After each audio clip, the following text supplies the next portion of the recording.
it's running on sites, and where we use system to control our water chiller we have, control the pumps, and the synchronization of the chillers, have them separately and alternating them differently using the system.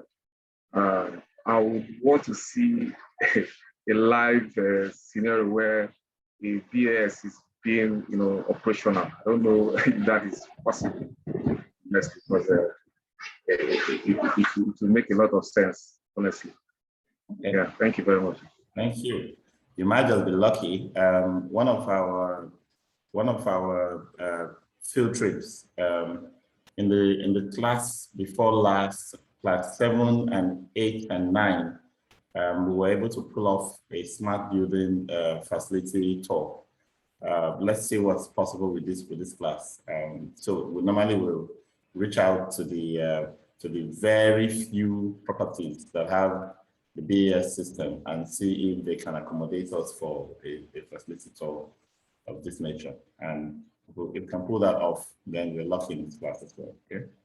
So yes, there are very few, but we can do that. Let's hear from Chris. Okay, good evening, class. Good evening. Okay, my take home from the last lecture is we're moving from the original use of key to come and open door to a censored system in such a way that the house being built with such need no security to come and open the gate. And currently, some of the facility I manage has some of those systems. Like you are coming to the office, you don't need anybody to open the door for you. As you're approaching the door, the sliding door open and close by itself. And some of the equipment, we have a fingerprint entrance, whereby you use your fingerprint to enter the building without anybody coming to open the door.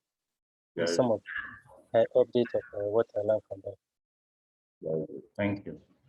Emmanuel C.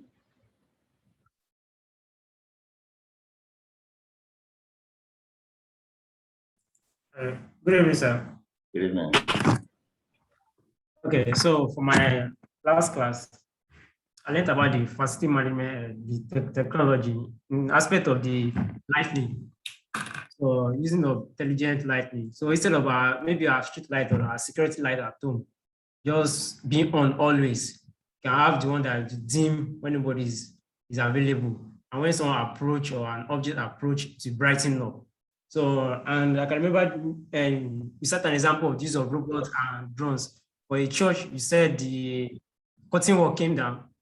So if they have adopted the technology in terms of drones and robots, such an event would not happen. So as an FM, I was able to step up our game in terms of technology so that we carry out our duties properly. Thank you, sir. All right, fantastic. Thank you so much. Toby. Yes, sir. Sorry, I'm on transit, sir. So sorry. I'm on transit right now. Let me. So sorry. Okay, you can stay muted. Victor.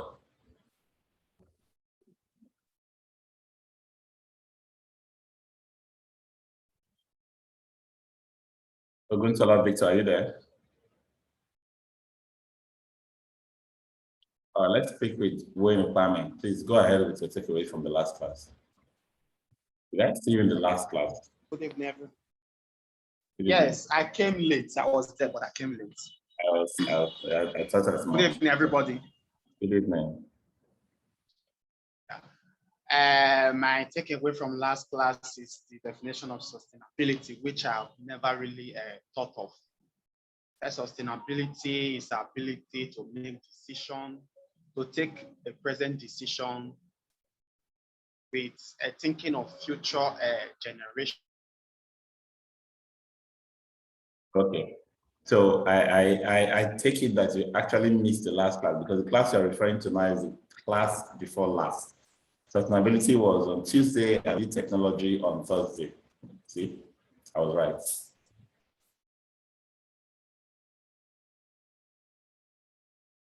is it going to be in the long run? Does it take away the objective of the organization, the cost effective of that decision? And another thing is how to defend a budget before the board of management. That thing was somebody chipping this, that we should know how rich our organization is. So sometimes the money might be there, sometimes the money might not be there. So if we know our organization very well, we'll know how to tender our request before the board. That was nice and lots more. Okay, thank you very much.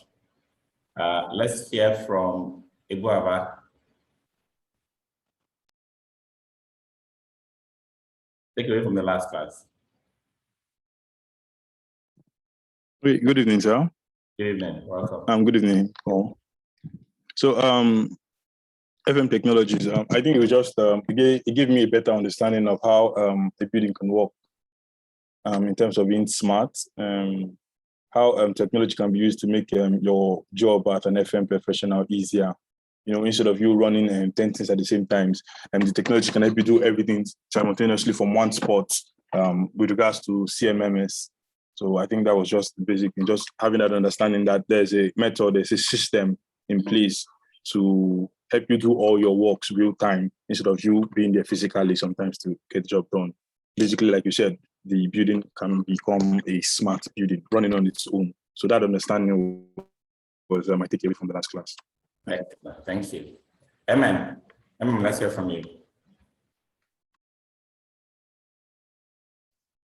evening, everyone. Hello? Hello, we hear you. Okay. The most important thing I think I took out is the fact that even with technology, humans are still needed to do the job. And technology just improves it, makes it easier and smarter. So, yeah. Perfect. And it's humans that make technology work. That's a good point. Yes. That's a good point. Kingsley.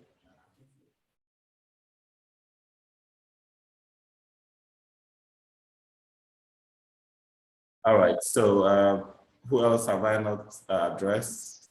Aloyemi, are you here to speak? What about Francis and Moses and Sadiq and Tafik, rather? Three of you. Yeah, good evening, sir. Good evening, welcome. Yes, thank you, sir.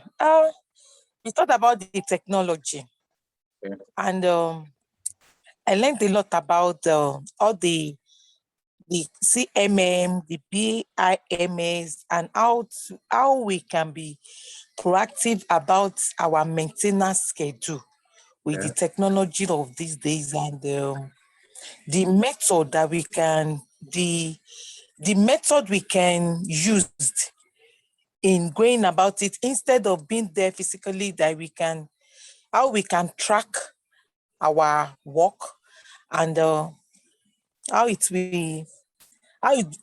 be make it easier for us in maintenance schedule. Okay, good. Thank Yes, you. sir. Well done. Moses, Thank are you here? All right. So thank you very much for those takeaways. I believe you all have, taken time to do your assessments and surveys into the Hey, sorry, sir. There is no assessment on this one, though. on FM technology, right? Yes, sir. Yeah, No assessment. I think for three of them. Hey, thank you. Yes. Did you have assessment on sustainability as well? No assessment on the last one and the previous two. Yeah, I think three of them, there have not been any assessment on them. Assessments, yes, sir. Okay, that's good. That's hello, sir. Good evening. Good evening. Yes, Victor. Hello. Yes, Victor. Yes, there's assignment on the sustainability. Yes, there is assessment on sustainability, but no assessment on technology. Yes, I can relate to that. I can relate to that. So please make sure that you all the assessments as you're doing them, you load them all into that portal you'll be given. All right. and don't pile them up. Don't allow anyone carry over to the next day or the next class, okay? All right, I'm going to share my screen now, and we're going to look at money today, financial management. That's an issue to analyze today.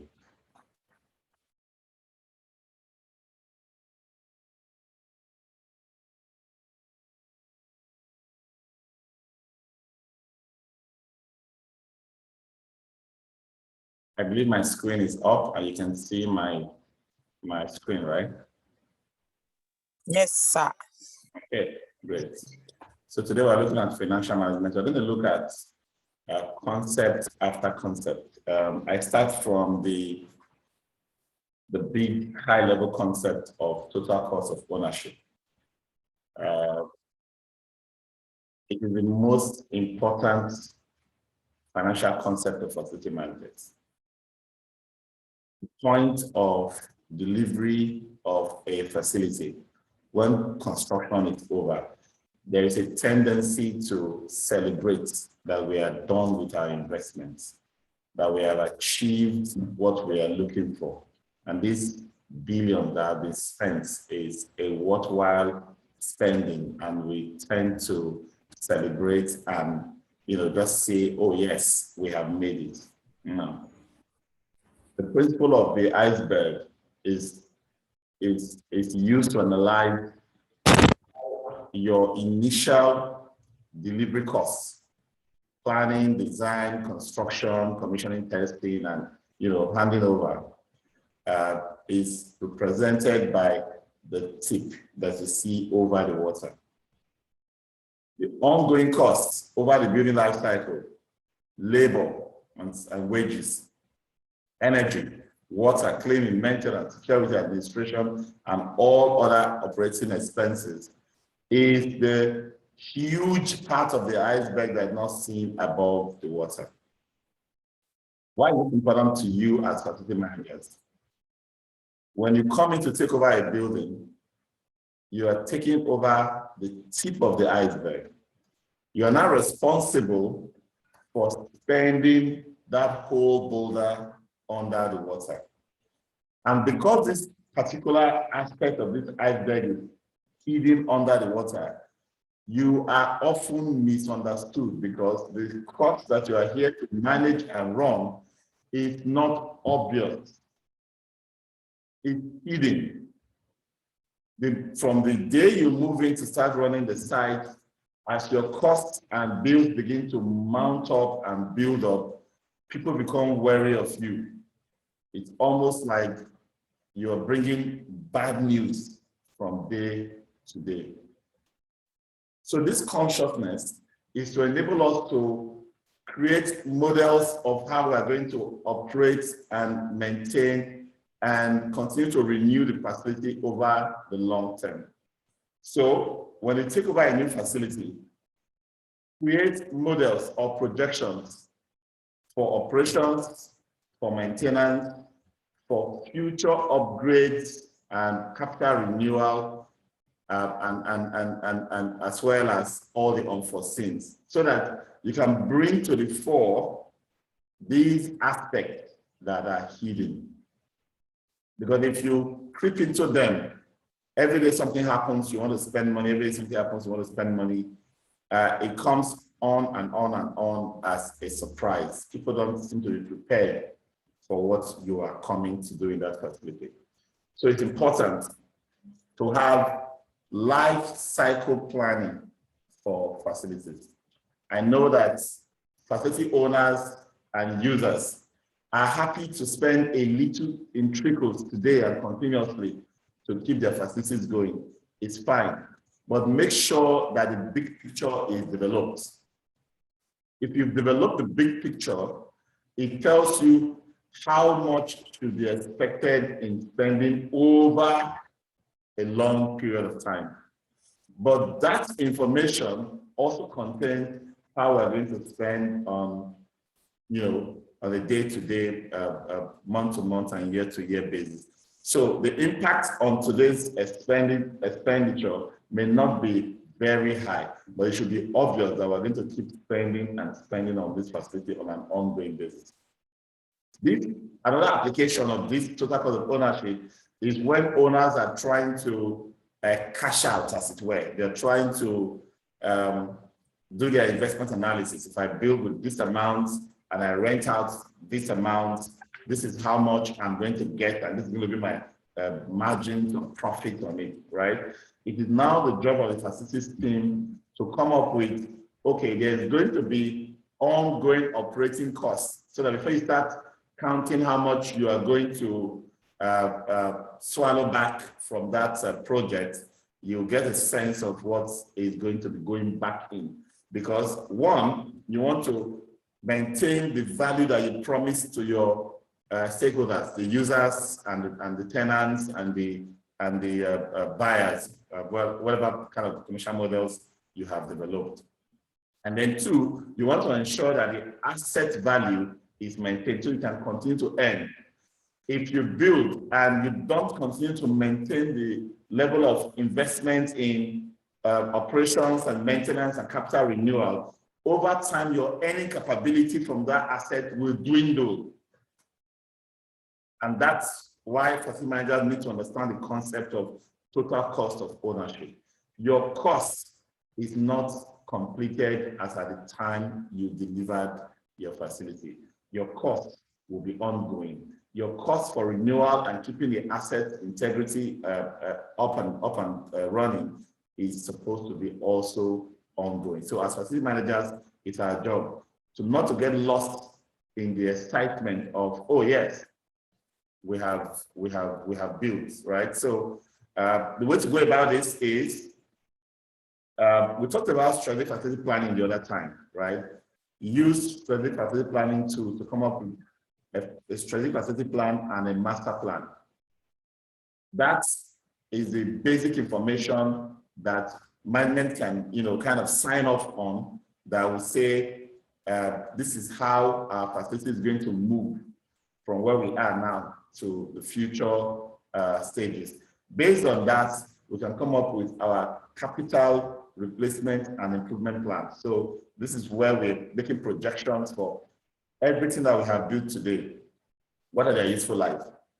And when do we need to do any major upgrade, any major replacement of this or improvements of this asset?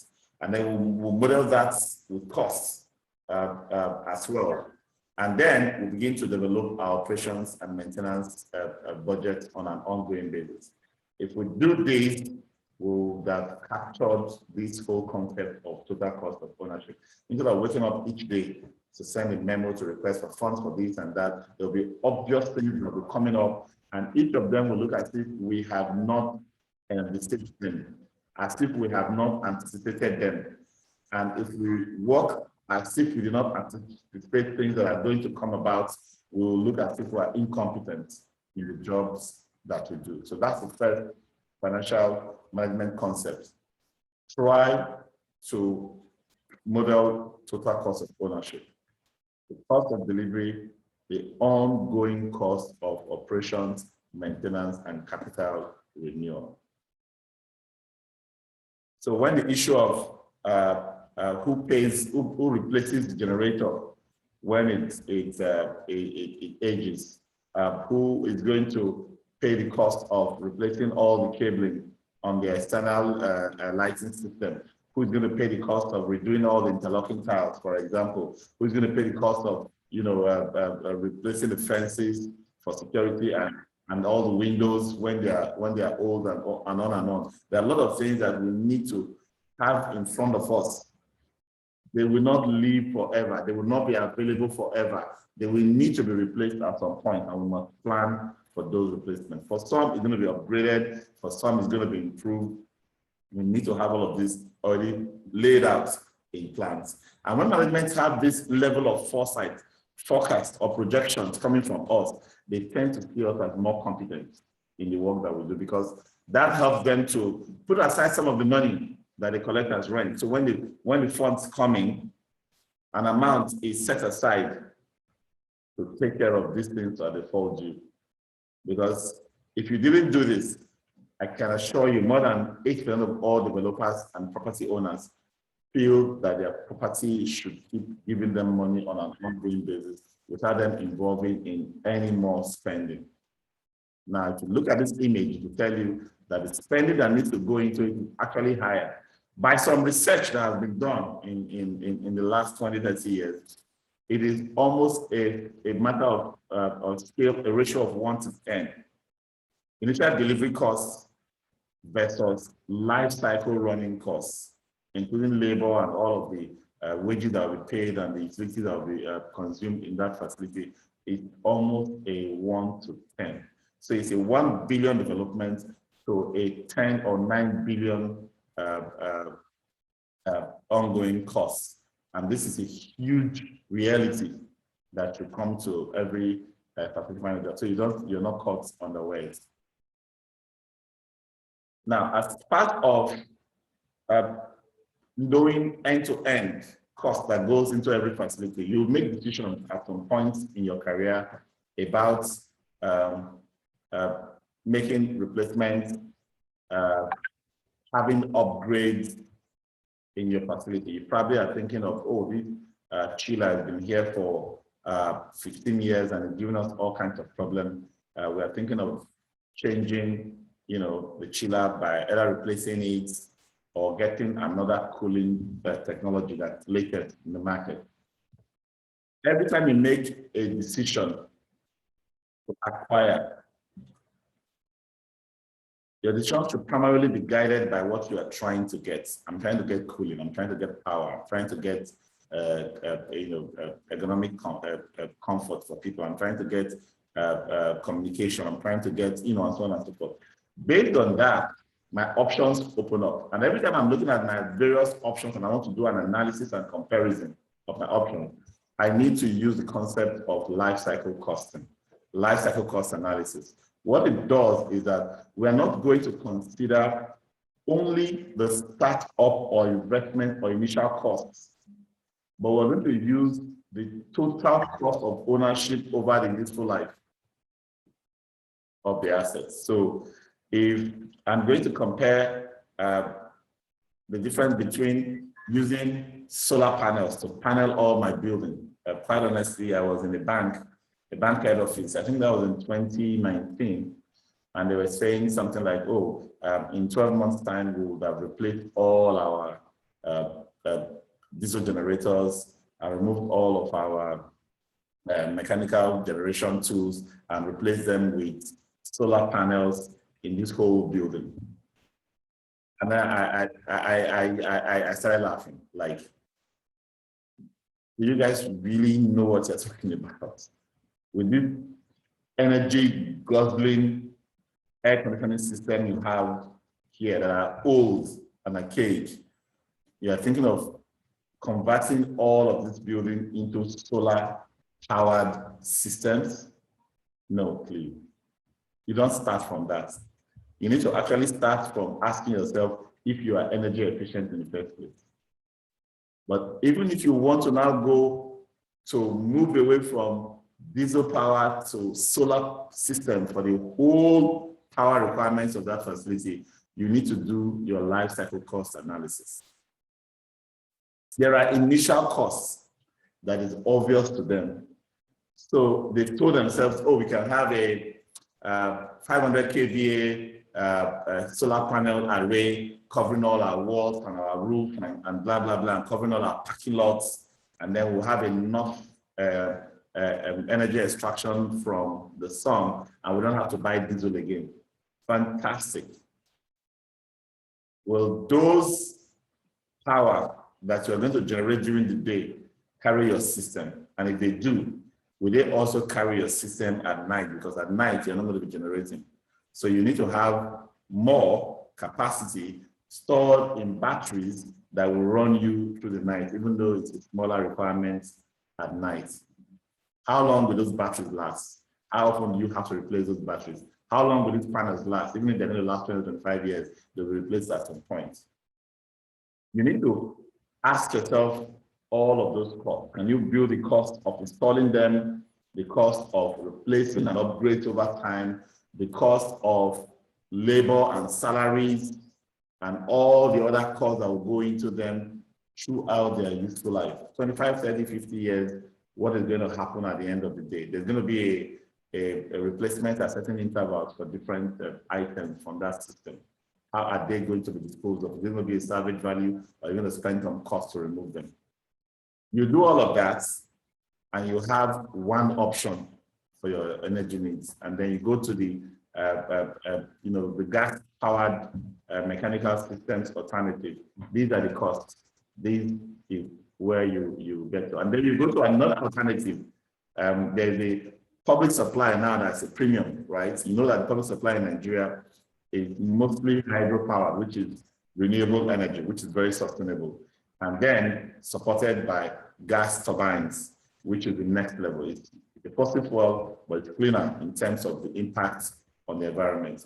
Can we get the public distribution company to actually give us a premium supply that guarantees us, based on the infrastructure that we can see and audit, a certain percentage of availability? And can we back that up with other means for critical assets, for example, over this period? And what's going to be the cost? What is going to be the investment? You will not look at only today's cost. You're going to look at all considerations from cradle to grave. That's what we call life cycle cost analysis. It's a financial tool for comparing alternatives.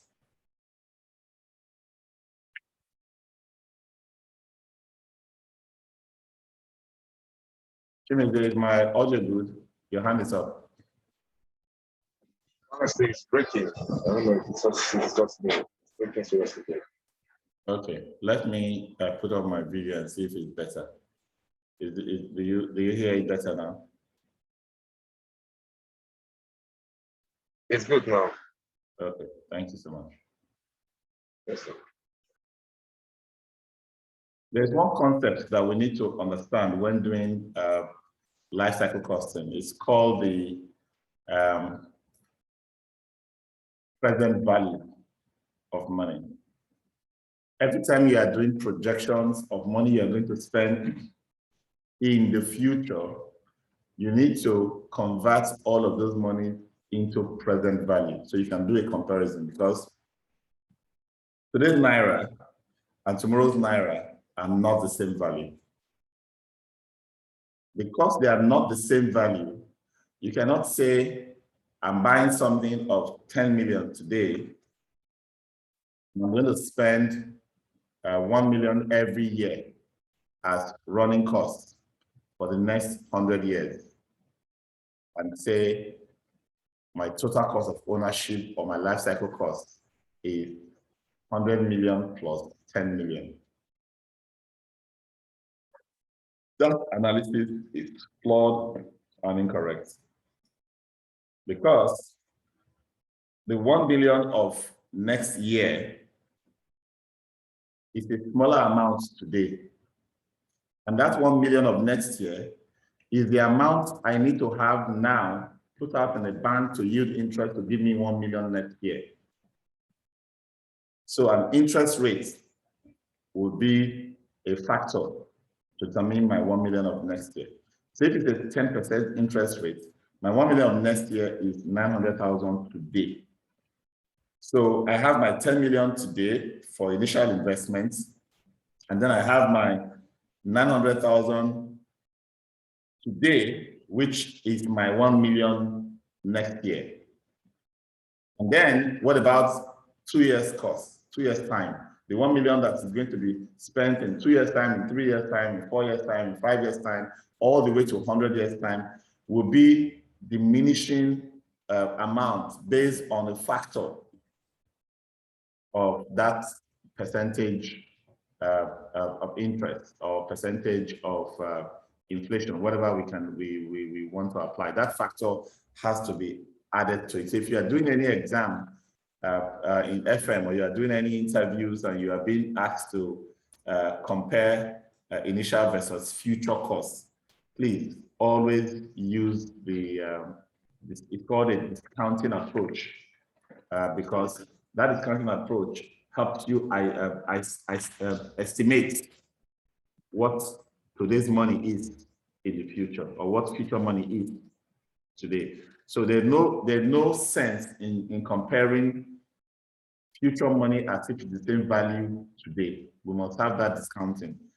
In school those days, I know many of us remember four-figure tables, where we have all of those look up the column, look up the row, and have a factor and use that factor to multiply the PV formula. The PV is basically the amount in the future multiplied by the number of years n multiplied by I, which is the interest or discount rates that you're applying.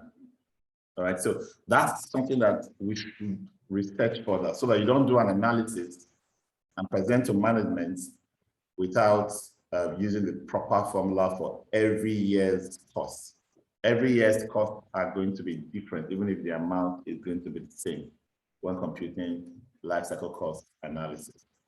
But of course, there are other approaches to doing comparisons like cost-benefit analysis, like payback period. Payback period is not discounting. It's just to estimate how many years your investment is going to give you a return.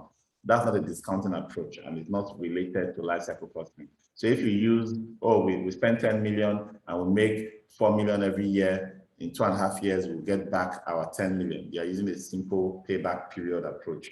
It's acceptable, but it does not give us a full picture of what's happening in that investment, because every of the 4 million you make every year is not the same value in today's money, and they cannot be compared to today's naira that you spend 10 million out of. Okay.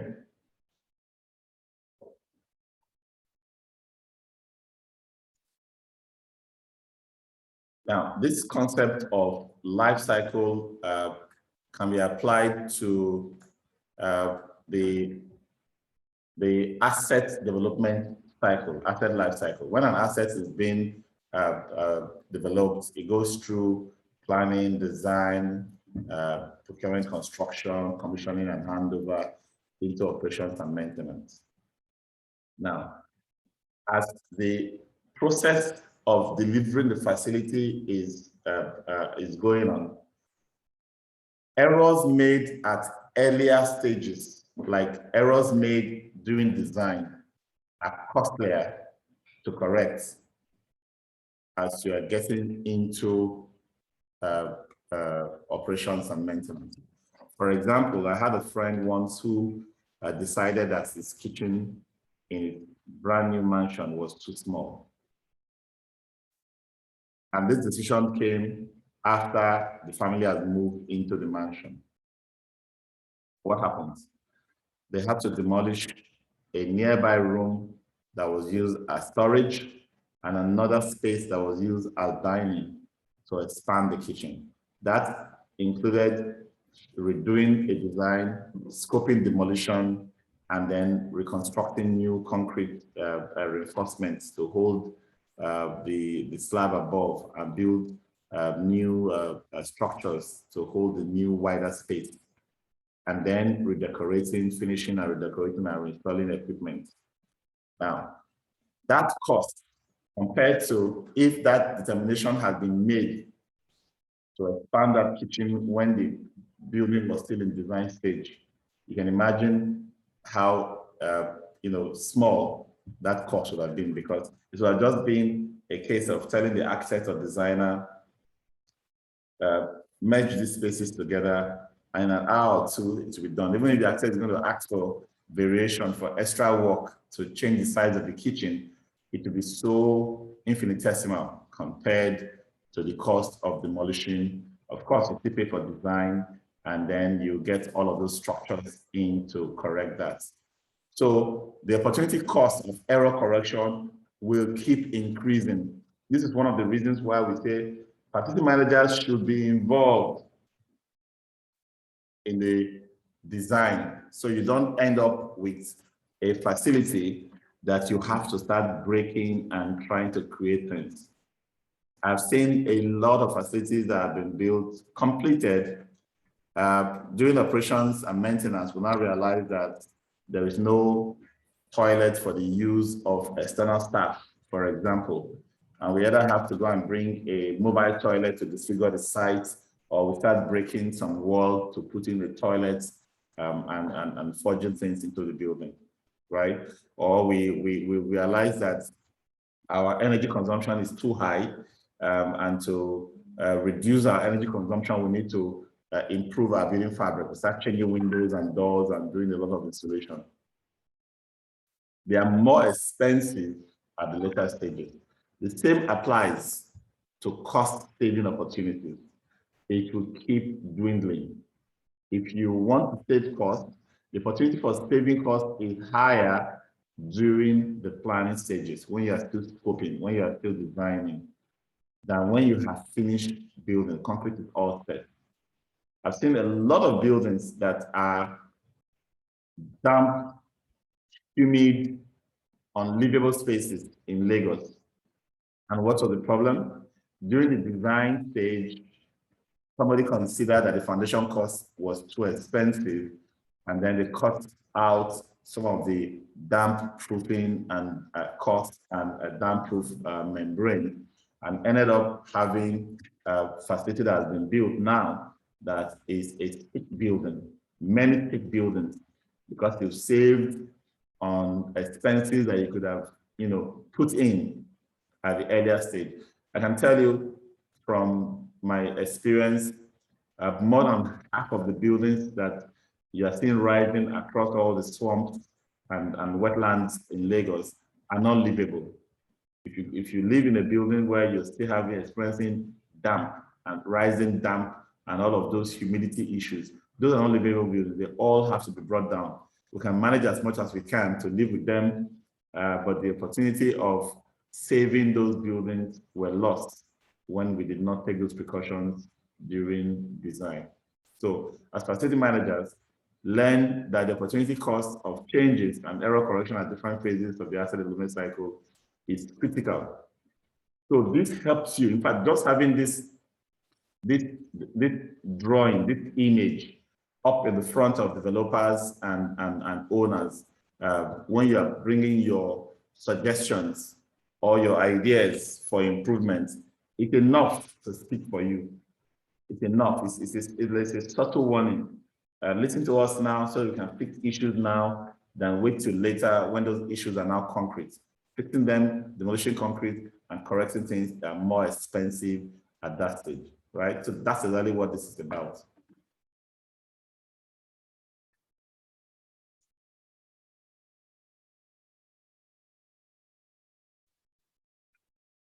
Now to the next financial concept for facility managers. Should you leave or should you acquire equipment, assets, name it, anything you require? Best practice is to think about what you want to get out. I want cooling, I want power, I want a comfortable sitting environment, I want clean environment, I want water. Those are the things you want. Those are the things that you need to provide to your users, right? Now, from that analysis to the point of what you are going to spend money on, you need to be really careful. Many of us start from where we're going to spend money on. We decide that we need a generator. We decide that we need a chiller system, and we need central air conditioning. We make all of these decisions just because we analyze that we need a utility. That utility you need is where you should focus on first, and then come up with all the options. If it is possible to get that utility without acquiring any of the assets, would you want to go for it? Now there is a trend called everything as a service. Software as a service, space as a service, power as a service, just name it. You can actually get what you want directly without investing in the production of it. it is possible to get electricity to use without investing in any electricity producing equipment, right? So that's the first level. Who can use this equipment to provide electricity for me? What are the costs? Both initial costs and ongoing costs. What if I don't want to invest heavily in the equipment, but I still want to run an equipment? Can somebody have the equipment and lease it to me? I pay rental, and then I run the equipment. I just want to have that level of control. And before you get to I want to buy my own, it's important that I have my own assets in place. How you make these decisions must not be an entirely FM consideration. It has to be driven by consideration of the organization's financial position. It should involve life cycle cost analysis, but the factors of tax implication, the organization's cash position, and the cost of alternative decision will need to come in. Take tax implications, for example. If you rent or lease, what you pay as rent or lease is an expense item. What you pay as the operations of that equipment and the fueling of that equipment is also an expense item. Every time you spend such expenses, it is accounted for in your current financial accounting cycle in your profit and loss. And because your expenses are very high, your profit is diminished and your taxes are increased. That's how taxes are computed for organizations. Now, if you spend on tangible lands and property, for example, instead of applying all of that amount, which is now seen as an investment in your current annual accounting, a term called depreciation or amortization is now used to share only a part of that cost that will impact this year's operations into your cost. And the government in tax computation give you some kind of rebates for making such huge capital investment. So when it comes to tax implications, your expenses in the routine, ongoing month-to-month spending is worth compared to your investments in acquiring the assets yourself. Some organizations also use asset acquisition to boil up their balance sheet. Balance sheet is where you have your assets accounted for. So there's a tendency to want to be seen as a valuable organization by investing in physical assets. If that's the situation you find yourself, you do not go recommending leasing, because the landed assets that you acquire are going to increase the value of the organization on an ongoing basis. Now to the cash flow analysis. When an organization has surplus cash, has no need to borrow to fund its operation, the organization will not want to spend high on leasing and renting. They will want to acquire their own assets more likely. But when an organization is borrowing to fund its operation and is mostly negative in cash reserve, they tend to be wary of investment proposals that require them to go and take a huge loan to pay for massive investment in capital assets. So be conscious of your organization's cash position when making recommendation. And then, because you've done life cycle cost analysis of alternatives, the cost of alternative distributions also comes into play.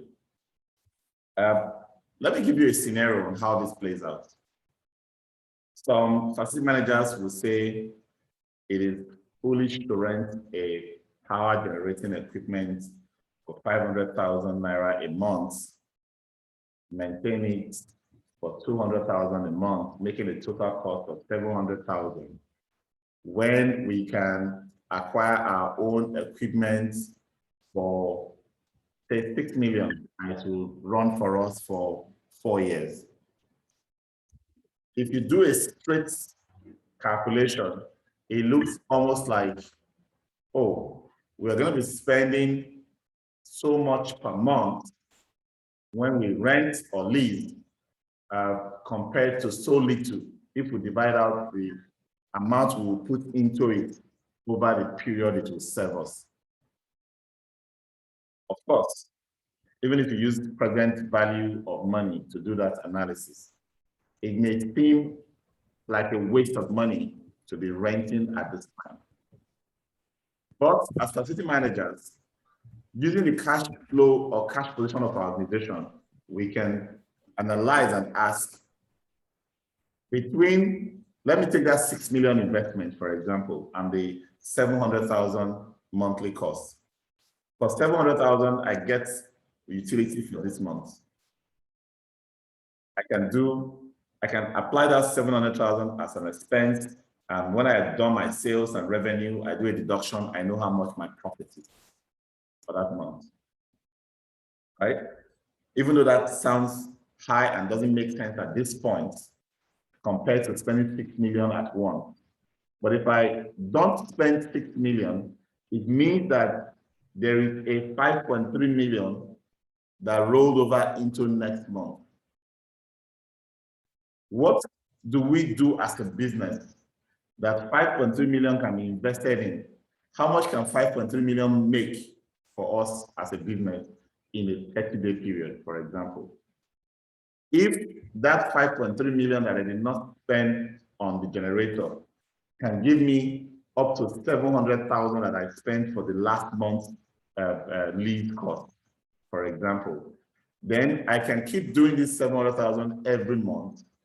And at the end of the day, I'm not spending a dime getting my power requirements, because on a monthly basis, the money I should have tied down on the power equipment is yielding what I'm spending on a recurring basis. This is the concept of internal rate of return. How much do we typically make from every naira that we invest? Once we understand that, this concept, we will become more circumspect when we go to management to ask for money for this and ask for money for that. We will become more careful in our analysis, because often we just want to acquire, install, and run. So lease versus purchase consideration make a huge difference to our career and to our organizations. If you master this art of coming with enough options, analyzing those options as it affects your organization, and taking the recommendation that fits the financial situation or financial priorities of the organization better, you're becoming smarter as an FM, you're becoming more strategic, and you'll be seen as a valuable partner, a strategic enabler that we ought to be to the organizations that we serve. I see this in day-to-day decisions FMs take. For example, whether to engage a vendor who is going to charge a little more if we tell him we're going to pay after he's done, or take a vendor who's going to charge us low because we're going to give him a deposit or pay him upfront. Ask yourself, the money I'm going to give to this vendor, is it because we have it surplus? Or is there something we can do with this money that will give me more than the difference the vendor will charge if he accepts to be paid later? Facility managers need to be financially conscious of all of these implications when taking decisions, so that you don't look to management to be giving you this wisdom, because this is one area where we have all these funny arguments with management. It looks as if we know the job, we are the experts, and we are arguing about how foolish it is for us to be spending more when we could be spending less. Why don't you spend less now instead of spending more later? But management sees it the other way around. It's better to spend more later, because by later, we would have made all the money we want to spend extra from the more that we did not spend now. That's wisdom, isn't it? Getting yourself to be in that situation where you actually accept such wisdom is an elevation for you as a facility manager. When we talk about speaking the language of management and getting approval for all that we do on an ongoing basis, these are the kind of concepts that leads us there. And then there's the cost of assigning, the concept of assigning FM costs. If somebody were to ask you today, what is the cost of providing cleaning in your facility? I'm sure certain costs will be obvious. The cost of the salaries of the cleaners, their uniforms, their tools, supplies that you give them. Those are called direct costs. They can be specifically traced to an item or activity. They can be easily and accurately traced to a cost object. But then, for that same cleaning, you will have certain indirect costs. Costs spread over a period of time, regardless of specific activity. Costs related to a cost object, but not directly and solely associated with that item or activity. For example, you as a manager of that site, you superintend over cleaning. There's probably a HSE officer who is also being paid and who also looks at safety of cleaning, for example. How do you calculate total cost of cleaning and exclude these critical inputs into the cleaning operation? But they are not straightforward. You have to have a way of computing indirect costs. So, but the fact that you are clear on what you are putting down as your cost of cleaning, direct costs, stays there. Our direct cleaning cost is that. Not say our total cleaning cost is this, because you need to be able to factor in indirect costs before you can have your total cost. Some facility managers will be in some sites that looks very profitable from the standpoint of how much the client pays versus how much we spend directly on that site. And so the FM might feel, oh, we're making a lot of profit. Why are we being greedy as a business? The FM may not realize how much of the overhead cost of the business is applicable to that particular site. You can have two locations.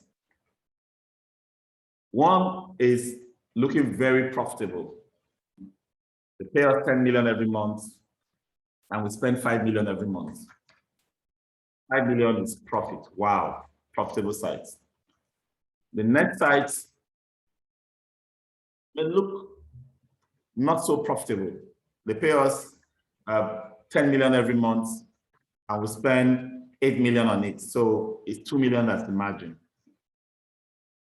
But our overhead costs, the cost of your directors, the vehicles, the offices, the equipment, the technical support team, is also 10 million.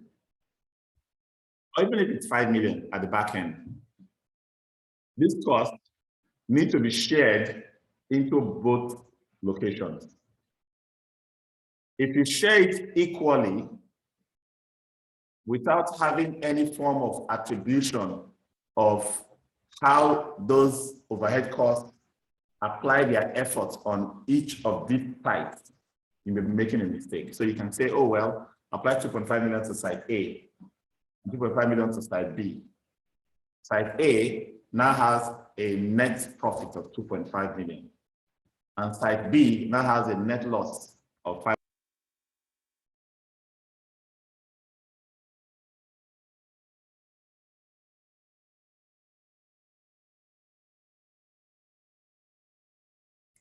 I apologize. Hello? Yes, I just noticed that my connection was disrupted for a couple of minutes now. You know what? Let's take a little break. Let's take a 5-minute break so that I can switch connections. Okay. Okay, sir.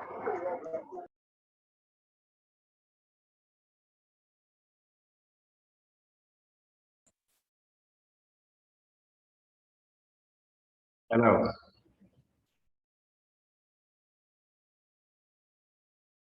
We'll get back from our break now.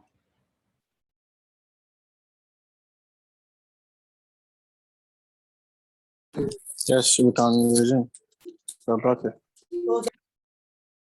I just need to confirm that we got the explanation I gave about direct and indirect costs as it relates to total cost.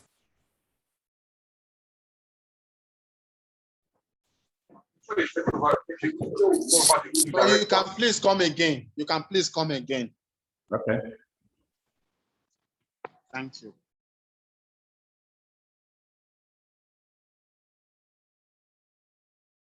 Direct costs basically traced to an item activity, easily calculated, directly to that activity. Indirect costs are spread over time, regardless of the specific activity related to object not directly and solely associated. So I gave you examples of how what we call overhead costs affect certain total costs, and how you can compute a ratio of overhead costs to add to direct costs before arriving at total costs for an activity or an event. So the analysis is given about impacts of overhead, staff, and other costs at the center affecting the various operations that you run. If the management, in the case I was analyzing, had to spend more of their time and efforts on one site, that site might look very profitable on the direct cost or gross profit margin. But if I apply how much of our time, if we spend 90% of our time, our efforts, solving issues in that site, planning and meeting with stakeholders, and doing all kinds of things to ensure that site stays in the business, for example, I might have to use that as a computation of the overhead cost.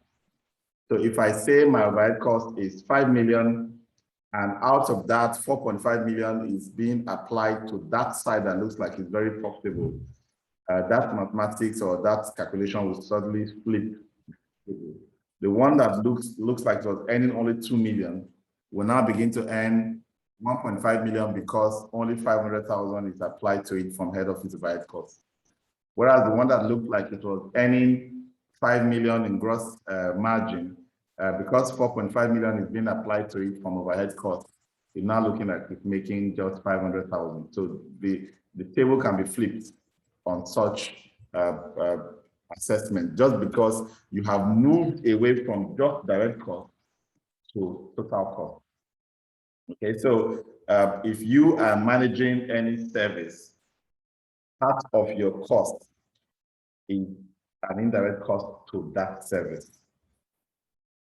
And these cost concepts can also be applied when we are doing cost allocation, cost sharing among tenants and occupiers and owners. Common area costs, managing how we distribute this cost can be a big issue. I've seen facilities where they use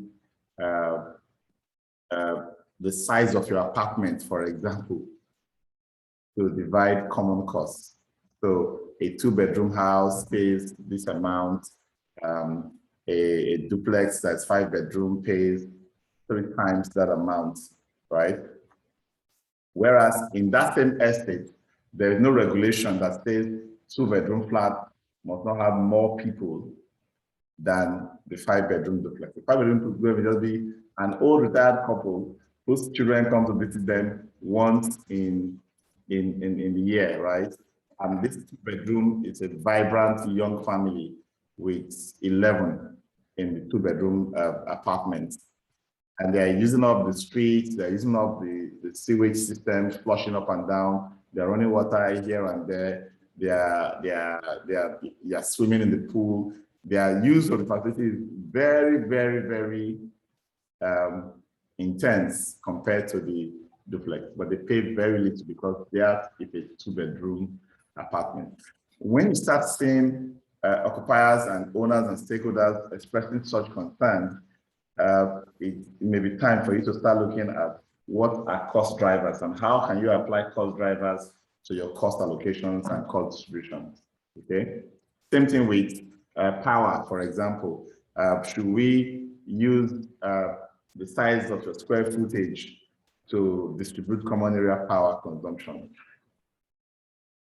Okay, all those are issues that comes up because you are looking at cost concepts. You're looking at how to determine what is profitable and what is not, because you are considering beyond direct costs. Okay, so and every time you are going to use direct cost for analysis to management, please indicate it there.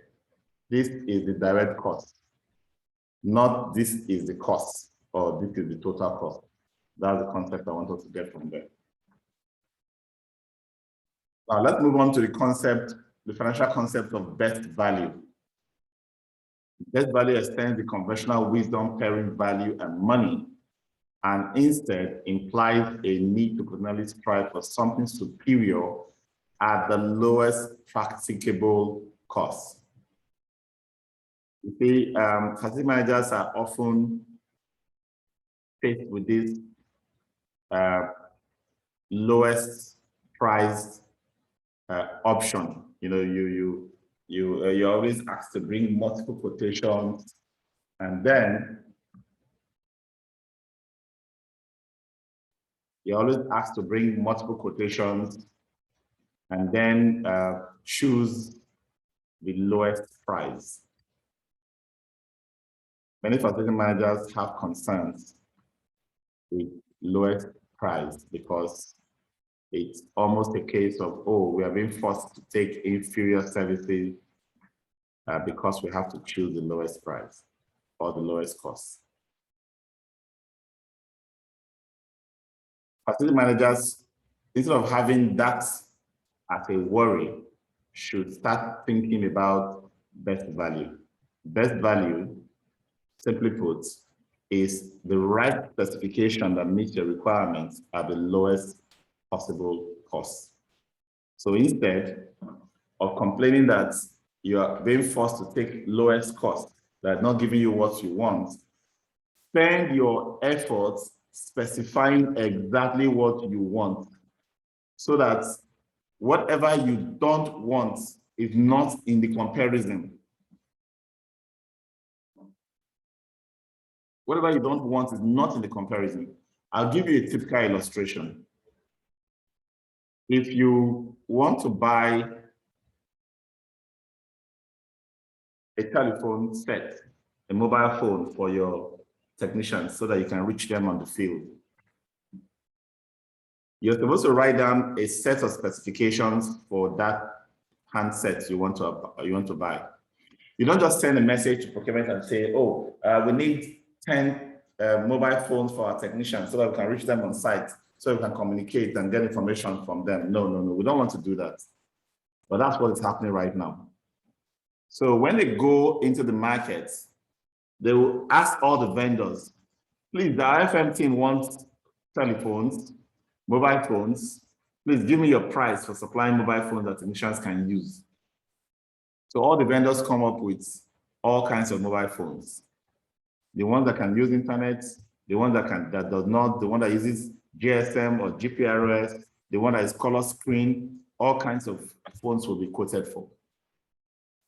And then the procurement guys will go for the cheapest. It's company policy. We go for the cheapest of the quotations, and they buy you the phones. And then tomorrow you say, oh, these phones are useless. I want to be able to do video call with my technician so that I can inspect the work that they are doing. This phone cannot do video calls, cannot even connect to GSM, it's GPRS. What did you tell them you wanted? Mobile phones, which means it's a portable communication device. They got you the cheapest available, which based on your specification, which was none, you didn't specify anything, this was best value. So instead of worrying about that cheapest alternative that they always get for you, spend your time writing down what specification you want. So I want a portable device that can make calls, receive calls, send text messages, receive text messages, post the WhatsApp application or any application I use from a maintenance program, and handle video calls. I send those as my certification to procurement. They send that to the vendors. When the vendors quote, the first thing that is done is use the checklist that the FM has provided. Vendor A, does the phone have this and that and that and that feature? Yes, okay, in for consideration. Does the next one have in for consideration? Does the next one have no? This phone cannot do internet. So WhatsApp cannot be installed in it. So this phone is disqualified. From among those that meet the criteria of certification you set, procurement will pick the lowest practicable cost. That is best value. So consider a scenario where you are the one in the market. You specified all of this, and you find two phones that meet all of these requirements. One of them is 10,000 naira. The next one is 11,000 naira. But the 11,000 naira phone can do Telegram as well, can do Skype, has video capabilities beyond what you specified originally, and has a big battery that can last for 12 hours so that the technicians don't have to look for where to charge on their way. And it's just 1,000 naira extra. What would you do as an FM when considering best value? Common knowledge on the street or common sense. The FM will say, oh, well, procurement, we're not buying the 10,000 one, we're buying this 11,000 one. We have this additional benefit that we're going to benefit from it. It's better by far. And my dear, as at that time, you are speaking like a criminal. All of those additional benefits that you did not remember to specify before makes that phone not best value at this time. Is it at the point of evaluation you now start deciding that those things are needed? No. If they become so critical, especially the battery issue, oh, this phone has long battery life that I really need my technicians to have, what you do is you cancel that procurement altogether. You write a fresh specification and you send it in for consideration. At this time, mind you, phone A or phone number one that did not have a long battery life is no longer in consideration. It's now disqualified from consideration. You now have only phone 2 or phone B, and you now have to look for more phones that have all of the minimum requirements, including long battery life. The reason you need to do this analysis again is so that you can be very rest assured that 11,000 naira is the lowest possible for your specification. Because there's a likelihood you will find another phone that is 10,900 naira or 10,500 naira that has long battery life and all of the other things you need. Automatically, the 11,000 naira phone that looks so attractive to you a while ago drops out, loses competition because your specification had not brought other contenders into the table. This is best value. So when we say cost is not a sole priority, you need to ensure that you specify what the priorities are correctly. Don't go writing those, oh, supply 2 horsepower AC, oh, give us LED lights, oh, give us vitrified tiles. If you don't specify in clear details with as many parameters as possible to differentiate the various products in the market, you will be making a mistake. So every time you have those quarrels and concerns with procurement about how much things should cost and how you should not go for the lowest price, be careful because you are the one making the mistake. Mega, is it a question about the lesson or a question about the communication or coming through?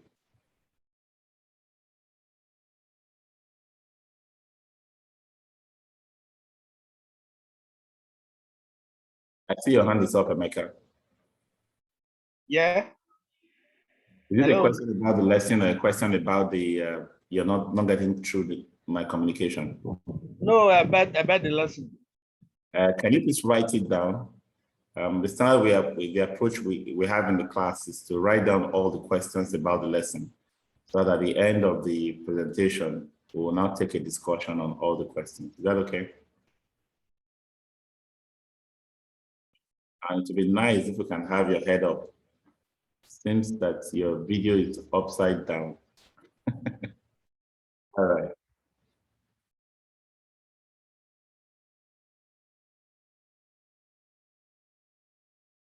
In most organizations, the FM will have to interact with finance team for various things that you need. Sometimes you have spent some money and you need to account for it, and there are certain processes to follow. Don't always be in that situation where you want to step out of process. As much as possible, as facility managers, you must be the one who is trying to follow the process that has been laid down as much as possible. Creating emergencies or criticality around your requirements just to force a bending of the process in your favor is actually criminal tendencies. It's taken with a lot of suspicion. So have a proactive approach. Understand, document turnaround times for typical approvals that you get, and work proactively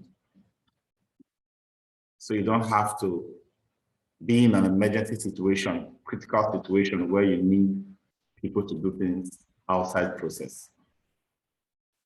The FM should understand the organization's mission and how the FM budget and financial decisions move the organization towards the mission. Every time you put forward a budget, a capital investment plan, or a capital improvement and replacement plan, there must be a linkage between the amounts or the monies you want to spend and certain value that the organization is going to get. Those values are the organization's strategic objective or the organization's mission. If I can make a connection between all the things I'm going to provide and what the organization is trying to achieve as a business, I will always get approved. That connection is key. So don't provide requirements to spend money on all kinds of things that you have not reason as to why you want to spend those money, just because they've been spent in the past. It's not enough reason to want to spend those monies. Establish rapport with organizational finance personnel and external customers. This is very important. Finance personnel tend to do a lot of prioritization on behalf of the organization. All of those cash flow modeling and decisions regarding priorities at different times are made by them. If you have a good rapport with them, there's a tendency that your own financial requirements will be prioritized. And whenever there's an argument between finance and you, management will listen to finance. If finance says there's no money, it doesn't mean there's no money, it means there's no money for you. So don't make enemies out of people that can support or frustrate your departmental progress. Clearly define roles in the FM budgeting process. Are we having a top-down or bottom-up budgeting approach? I'll talk about budgets in a bit, so you know how these approaches work. Organizations have budgets that have been fixed. They just tell you to, you have a wiggle room of 3% to 5% up and down per line, whereas some will allow you to develop your budget from first principles, from scratch. Understand fundamental accounting practices and organization-specific practices so you can comply. Don't try to force systems away from the processes that have been created. Maintain clear, well understood, and documented financial handling processes. If you're tracking your budget, be tracking your budget. If you have processes for retiring your petty cash or your spending, please maintain them and keep at it. Make sure you do them according to the process that has been laid down. Keep accurate financial records. It is embarrassing for someone in procurement or accounts or finance to be calling you and telling you your budget is running out. You should have information on how your budget is going. Per line item. Have financial data of how you are operating for periods past. Let it not be a third party telling you that this thing you want to buy again, it looks like you bought it last year. And what have you done with it? It looks like we're just wasting money replacing things that we're not using. You look stupid, very, very stupid when that happens. You probably are buying compressors to replace compressors in air conditioners, and you are not keeping a record to shows which particular air conditioners are receiving those compressors. You may think we have 300 compressors, air conditioners in the building, and we have only replaced 20 every year. So it's a good ratio. We're not consuming too much compressors. What if those 20 compressors are being replaced in the same set of air conditioners year in, year out? Should they not tell you that there's a bigger problem? Monitor your budgets. Know how to discern the major implications of external and internal financial statement. The organizations you work in will have different financial situations they're encountering on a year-to-year basis. Be able to interpret what the financial statements are saying. Are we doing well or are we doing poorly? Some organizations have a very, very fat profit. That's what the financial statement says. But then, when you look at the balance sheet in that same statement, it shows that we don't have any cash at all. A facility manager needs to know what that means. You know, the earlier analysis we did about comparing alternatives and choosing how to spend money, whether to buy, to lease, to acquire utility as a service, will be dependent on your understanding of the cash position of your organization, which are available in financial statements. So this is not about becoming an accountant. This is about understanding accounting principles and accounting terminologies as much as possible, so you can make informed decisions.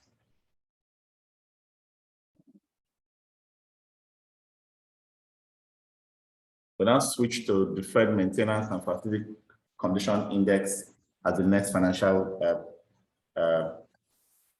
concepts that we're going to consider.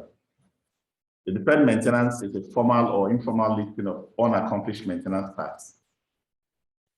Situations will arise because there may be no money, no personnel to act, or the jobs are too small to act on, and so they accumulate. Every time your building is aging, it is aging because, not because of the age, but because of defects that are not being fixed. A building can remain brand new, look brand new, even if it's 50 years old, if there is not a single defect in that building. If every defect as they occur are picked up and fixed, your building will have excellent shape and condition perpetually. But that is not possible for several reasons. There are a lot of defects that we may not be able to respond to immediately for many reasons. Every of those defects needs to be tracked, needs to be documented. So when you do your inspections on an ongoing basis, or you do your facility condition assessments or your facility audits annually, and you document all of those defects, whatever you are able to execute or fix comes out of it. All the others that you are not able to, for whatever reason, the reasons are attached. Scope of work that was not done is indicated there, and the priorities of such defects are also indicated. In essence, you are tracking what you are not able to fix. You are an excellent facility manager. So if you have excuses why your facility is not looking excellent today, make sure that those excuses are well documented. Every defect, that's the differential between an excellent facility and where you are right now, is documented. All the work that needs to be done is there. The cost is there. And why you have not been able to do it is there. You are an excellent facility manager. That's what we call the deferred maintenance log, a documentation of defects on an ongoing basis. Anyone you are able to close out, you indicate this one is closed out. That comes out of that log. That log keeps going on forever, continuously. It is one of the most important tools that you need to have in place to show that you are on top of your management of your facility. Another reason why that log is very important is that we use it to calculate what we call the facility condition index. The facility condition index. Facility condition index is an index that is used to compare conditions of facilities, irrespective of the type of facility.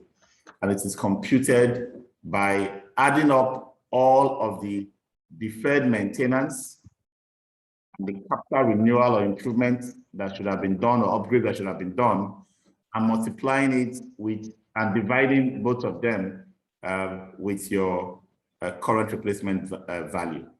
What it means is, if you want to simplify this SPI formula, just say repair divided by replace. Repair divided by replace. If I have 5 items I need to fix at 1 million naira, then I have one other item that requires upgrading. It's still working. It's not a defect, but that maybe it's the terrazzo floor, for example, or some louvered windows that were installed in the 80s. It's still closing fine, but it requires upgrade for aesthetic and functional purposes. 1 million. And I have 2 million. 1 million for deferred maintenance, which is all the defects, and 1 million for the upgrade, capital renewal. If that asset or building or facility will cost 10 million to rebuild. My FCI is 1 plus 1 divided by 10, or 2 over 10, which is what? 0.2 as a ratio. That ratio is telling me that what I'm going to spend bringing my building back to full functionality is 20% of the cost of replacing it. I now need to ask myself, should I fix the building or replace it? If that requirement for fixing is below 30%, for example, I should fix it. If it's above 30% to 60%, for example, I should replace the asset. That could be a scale I can develop using my FCI. So beyond using the FCI to compare building to building, because if I do this for a high-rise tower, a mall, a school, a hospital, I will get a ratio. I can use that ratio to say, oh, your building is 0.2, your building is 0.1, your building is 0.5, your building is 0.3. The higher, the worse. So a 0.9 ratio or index, FCI, means that there is a 90% replacement cost required for fixing. You want to buy some of these old buildings, for example, and you do this condition assessment, and you realize that the cost of repairing it and changing all those roof and floors and electrical wiring and putting new piping, it's only block work that will probably hold, and maybe the foundation, you even need to reinforce it. You now realize that you need to spend 90% of the cost of demolishing to build a new one. What should you do? FCI is 0.9.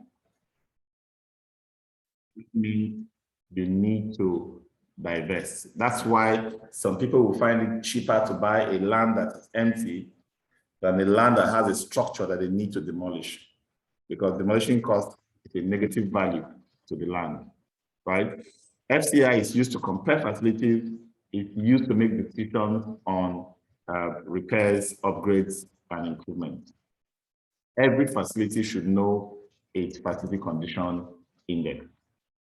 And the 3 things you need to have in place to know your facility condition index are all the repairs that are due, all the upgrades that are due, and what it will cost to replace it. For those of you who have vehicles, it will be easy to, when a mechanic tells you, oh, we're going to change the engine, 400,000, we're going to change all the lights, 150, we're going to change all the gearbox, 90,000, we're going to replace all the seats. By the time you finish giving you the quote, and the cost is 1.2 million, and you know that if you have 1.5 or 1.6, you can buy another vehicle. Why would you want to engage with 1.2 million to be fixing all those things? That's what FCI does as a wisdom for us as facility manager. So when we have management telling us, keep managing it, use FCI to communicate. Because CFOs, Chief Financial Officer, they understand FCI as a language. Sir, the cost of keeping this equipment running is X. The cost of replacing it is Y. The condition index is Z. And based on standard of comparison, this equipment should be replaced because we're no longer getting value from this continuous investment in repairs and upgrades.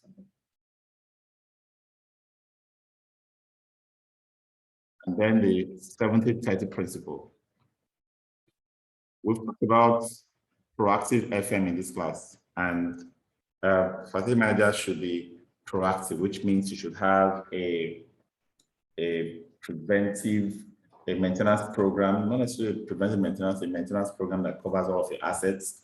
You should have an operations program, and you should have an emergency preparedness program, which is your risk management plan.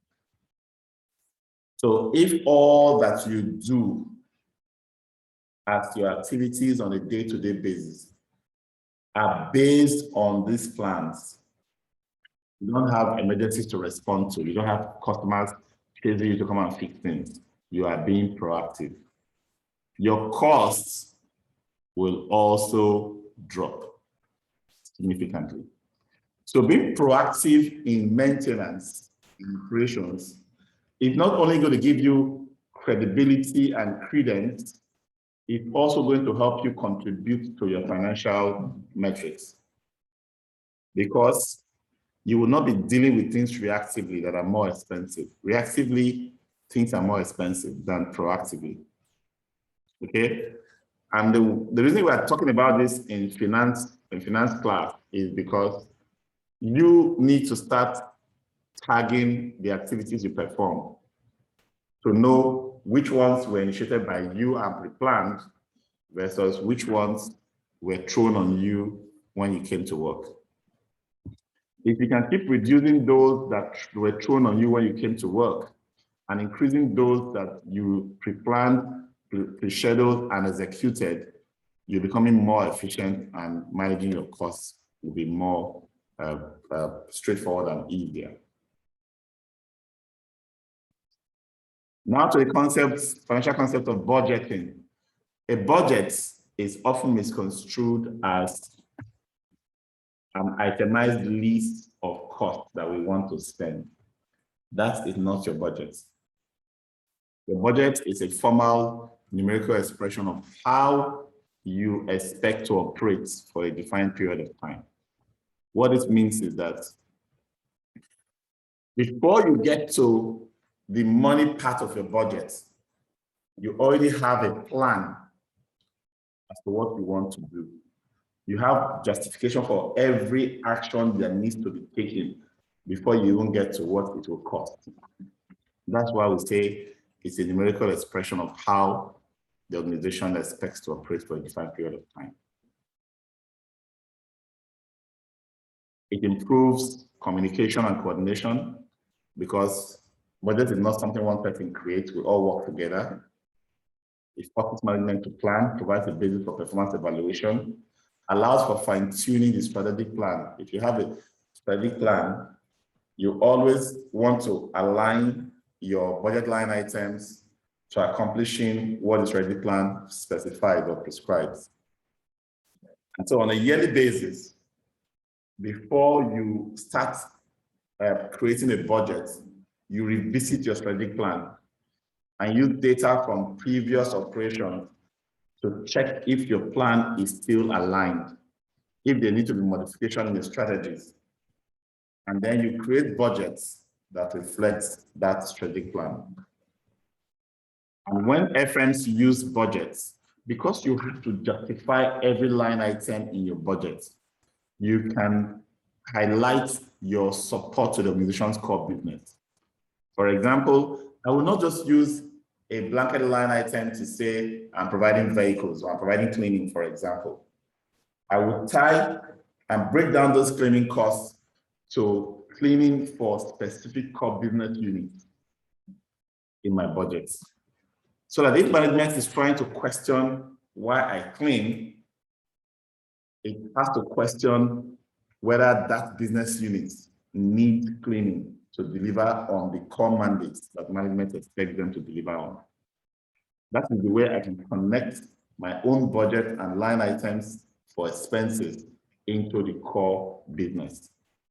Also helps me to control costs, because once costs have been locked into a budget, that becomes a tool for putting me in check.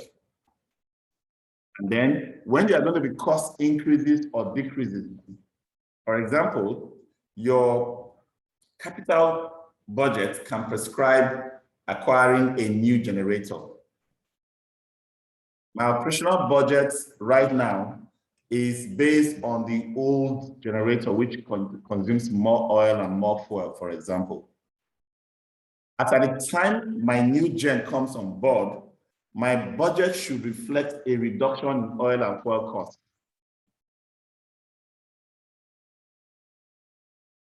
So sometimes you see facility managers making a big business case for improving the water quality in the facility. Management approves 5 million to revamp the water treatment system, but the FM continues buying seaway bottled water or dispenser water for the facilities used. And then you wonder, is there not going to be any impact on those other waters we are buying, which we are buying because our water was not good or not potable?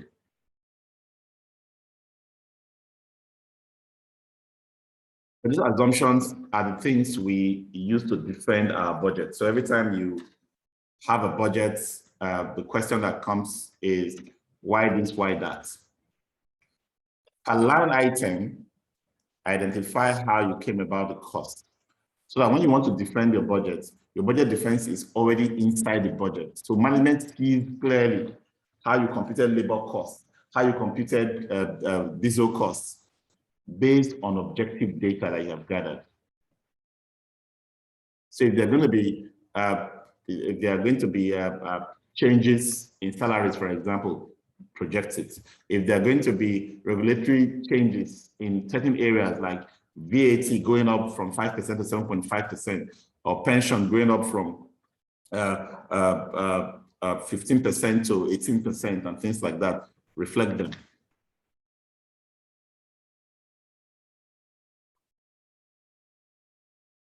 Your budget can be approached authoritatively, participatively, or combined. Authoritative budget is mostly at the instance of senior management. They set everything from strategic goals down to the individual line items. You as a facility manager or lower manager is expected to fulfill these goals. This kind of budgeting is called top-down budgets. Management simply says, this is what we want to achieve, and this is the money we have to implement it. You go and figure out how this amount will help you achieve all the things we want to achieve. That's your involvement in the authoritative budget. The participative budget is the reverse. It's called a bottom-up, where you get people to actually estimate, set the activities, come up with what they intend to achieve, align it, of course, with management strategy, and then take it up for approval. Management will approve that this budget is appropriate or not. All budgets will be approved anyway. So even if you're doing participative, management will still have to approve the budgets, because it says, tell us what you want. You tell us, we'll review with you and approve. Combine the features of authoritative and participative methods. It's known as an iterative budget, characterized by two-way communication. How is this done in practice? Management says, we want to achieve these goals and we have this amount. For example, you as an FM, take the goals, take the amount, and start working your way from the bottom. Reprioritizing and re-strategizing and moving, shifting funds from here to there to better align with how you achieve those goals. It looks as if you are building your budgets from the bottom, but you have a ceiling that has been set by management. This is how much we can spend. And then there's usually negotiations.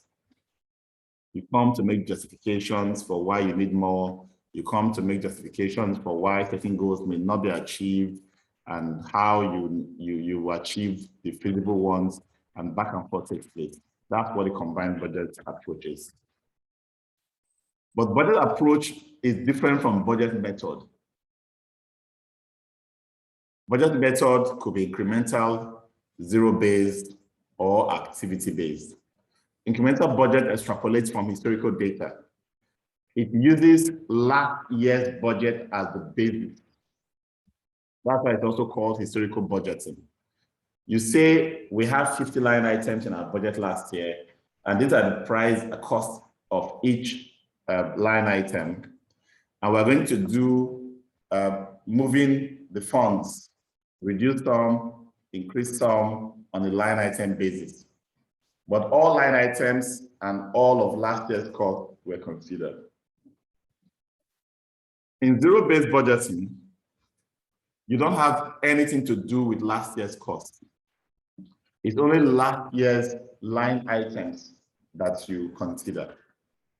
And you start by trying to justify the existence of those line items, which means you decide if a line item will be existing in the budget this time, line item by line item, before you now go to start asking what kind of funds will be required for each of those line items in the budget. That's zero-based.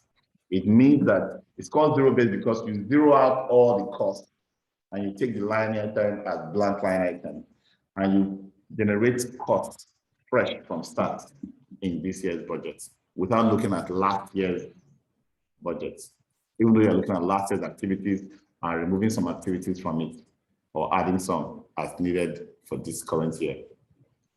Activity-based is a budget that is added off on a plain sheet of paper. No reference to previous budgeting, previous efforts or activities. You ask yourself, what are the things we need to execute to produce value? It's almost like rethinking the entire process of creating your budget. That's why it's called activity-based. What do we want to achieve? These 5 items. What are the things we will do to achieve item 1? What are the things we will do to achieve item 2? We'll do that to item 5 and say, how much of item 1 are we going to do? How much is it going to cost us? And so on and so forth to the last. I will now build our budget from scratch. It helps us to completely forget about non-value adding items that show up in our budget, because we started with our goals and strategies and we built activities to help us implement those goals and strategies. So non-value adding items get lost in activity-based. It's a budgeting approach that is more involving, but more rewarding.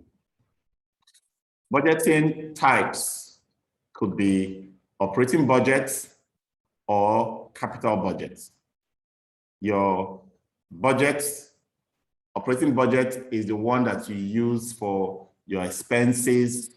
It takes account of your revenue for those of us who have revenue generating sources, takes care of all our equipment requirements, our staffing requirements, the things we'll do on a day-to-day basis are captured in our operating budget. And most of the expenses that will have 1 year impacts in our business are mostly captured in the operating budget. The capital renewal budget, which we call CapEx, what we call the operational budget OPEX, helps us take care of long-term investment, long-term asset acquisition and replacement, and helps us to create master plan alignment, in the sense that when you have capital projects scheduled to be taking place from time to time as you implement your master plan, you use your CapEx budget for that. Why we are teaching these 2 things is that we find a big mistake going on or taking place in the FM world or FM industry in Nigeria, especially in the residential FM, where there are no separation of CapEx versus OPEX. As such, your budget is looking different from year to year because you are mixing operations with capital budget. For those of us in the residential space, you will find out that your OPEX budgets are supposed to come from your service charge, and your CapEx budget is supposed to come from your sinking fund, which is a fund that is supposed to be in place for capital renewal. But if you keep mixing them together, you'll be passing asset replacement and equipment replacement costs to tenants who have no business replacing those assets because their rent covers renting of those assets in the first place. So be very careful to separate these 2 budgets. All right, so that's our listing for today. So the question I wanted to ask, or I want to ask, is when you were saying something about if in in an organization they want to buy like cell phones for field people that are working with facility manager that, and you have gone for market survey, and maybe you have different prices, and finally, maybe the management decided to go for the cheapest one. So my question is, what will the facility manager do when the management decide to go for the cheaper one after market survey, knowing that the cheapest one may not serve very well or a long time? What will the facility manager do, knowing that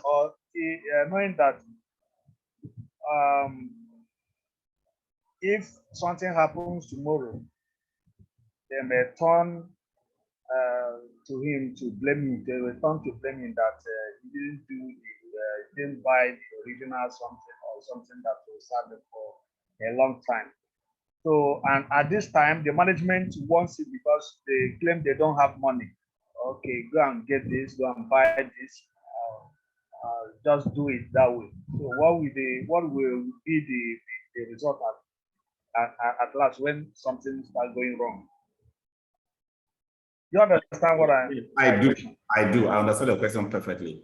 So this is the point, right? The power you have as a facility manager, use it.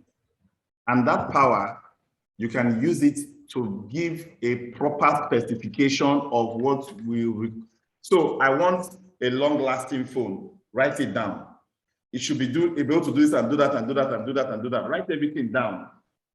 When you are doing market survey, that is what you use for market survey. You don't bring anything to management that does not meet your requirement. That's the point.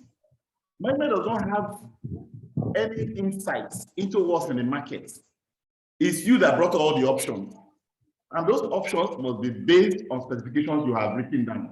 Anything less than that, you have failed, abdicated your responsibility, and management now chooses something that you now complain about. That's what I teach again. Not to sit back and allow the wrong information filter through, only to complain later. Okay? So if you specified what you wanted clearly, that is what is used for market survey. You don't go to market survey and just look through the whole market and come with options. No, you come with options based on the minimum you have already specified as what you want. Mika, did that answer your question? Yeah, I'm all right. So anytime management chooses any option out of all the options you bring, it's okay, because all of them meet your minimum requirement. So the lowest price that is chosen at that time is fine. Don't argue against it. Okay? Okay. So if you're to take anything out of this, learn to write proper specifications as many lines as possible to describe what you want. So that way, that becomes the checklist for shortlisting before you now look at the lowest price. Whenever anything meets that shortlist requirement, lowest price is what you must go for. That's best value. Okay. All right. Ngozi. All right.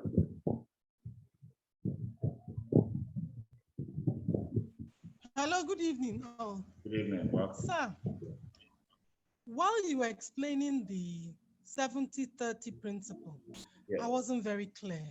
Okay. What I understand it as is if the reactive maintenance you do is more than the proactive maintenance, then you're not applying a good management system.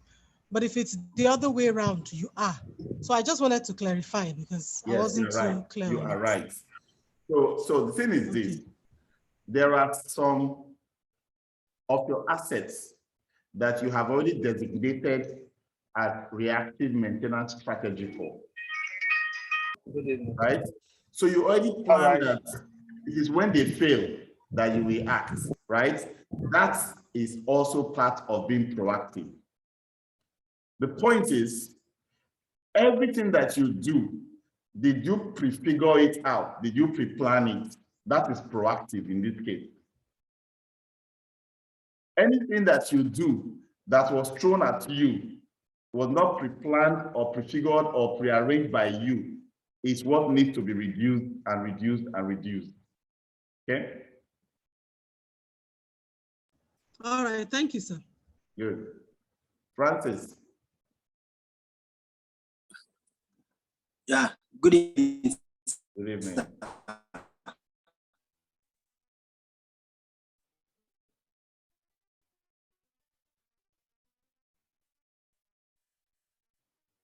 Francis, you're on, you can speak now.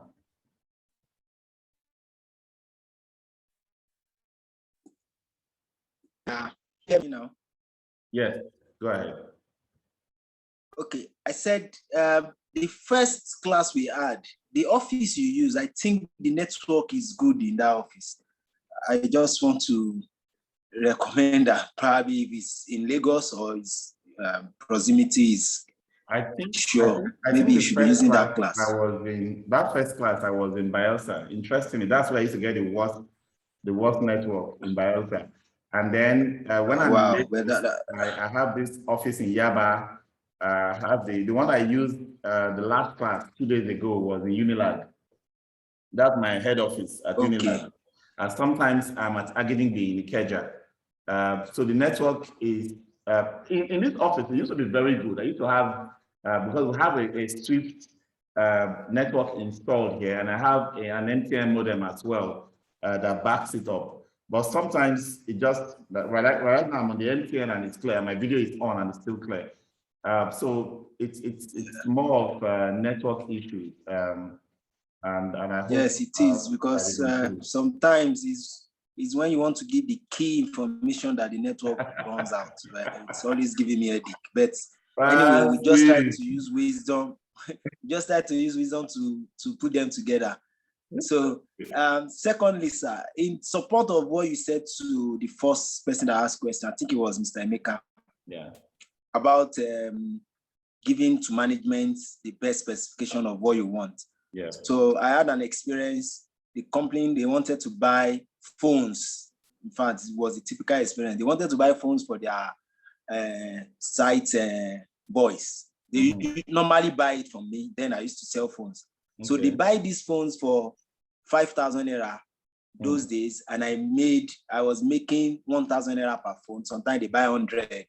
In 2 weeks, they buy another 100. You know, sites, when those people finish their work, another set of people, they'll buy phones for them. Then the management decided to do this cutting of cost, which of course happens in every company. They want to cut costs, and what they understand as cutting costs is just to buy anything low. Even though I was so young, I knew that they were doing something wrong, especially concerning buying of phones, because that was my business. So the person that was replacing the the guy was an Italian man. He said, and I went to him, I said, see this phone that you guys buy for 5,000. See the specification. Now they don't do the original. It's now refurbished. Add 2,000 naira so that I can buy the one next to it, see the specification of that, and it will give you best value for your money. The guy said, no, we are cutting costs. That one that you buy for 5,000, can it work for 1 month? I said, of course, it will work for 1 month. In his head, the guys at the site normally use 3 weeks, 2-3 weeks, and they go. So they buy another one. So for him, they've enjoyed the value and it's over. And I told him, if you buy the one of 5,000, it will work for 1 month for sure, but I'm not advising. He said, buy it. I was even happy because now it's a refurbished phone. They were selling it far lesser than I used to buy it. And they still pay me 5,000. So instead of making 1,000 per phone, I was making over 2,500, 3,000. And I was buying it. So the first set I bought,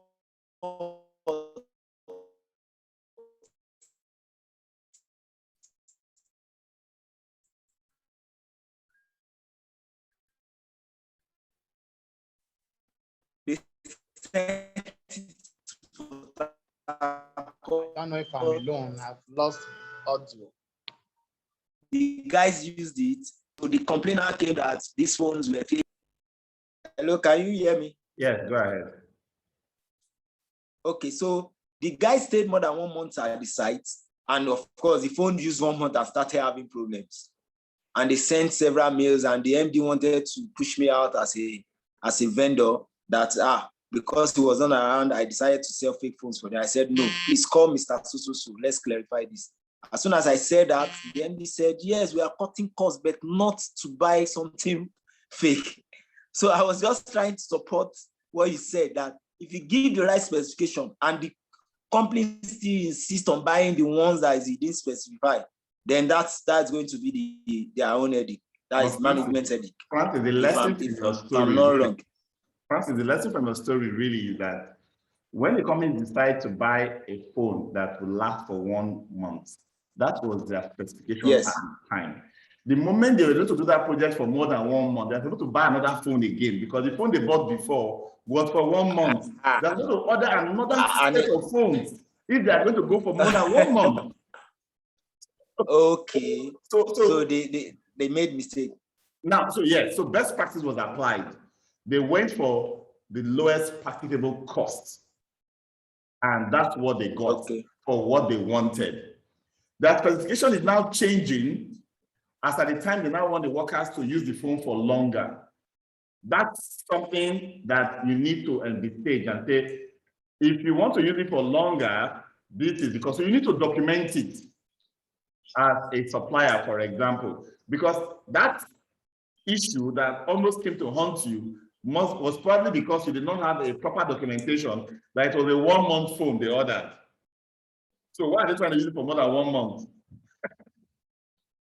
Yeah, so I just had to now explain it by myself to the MD, that see what they said they wanted, and I told them, and he said, okay, go ahead and supply new ones that will last, like you said, more than 1 month. So I made good money from there.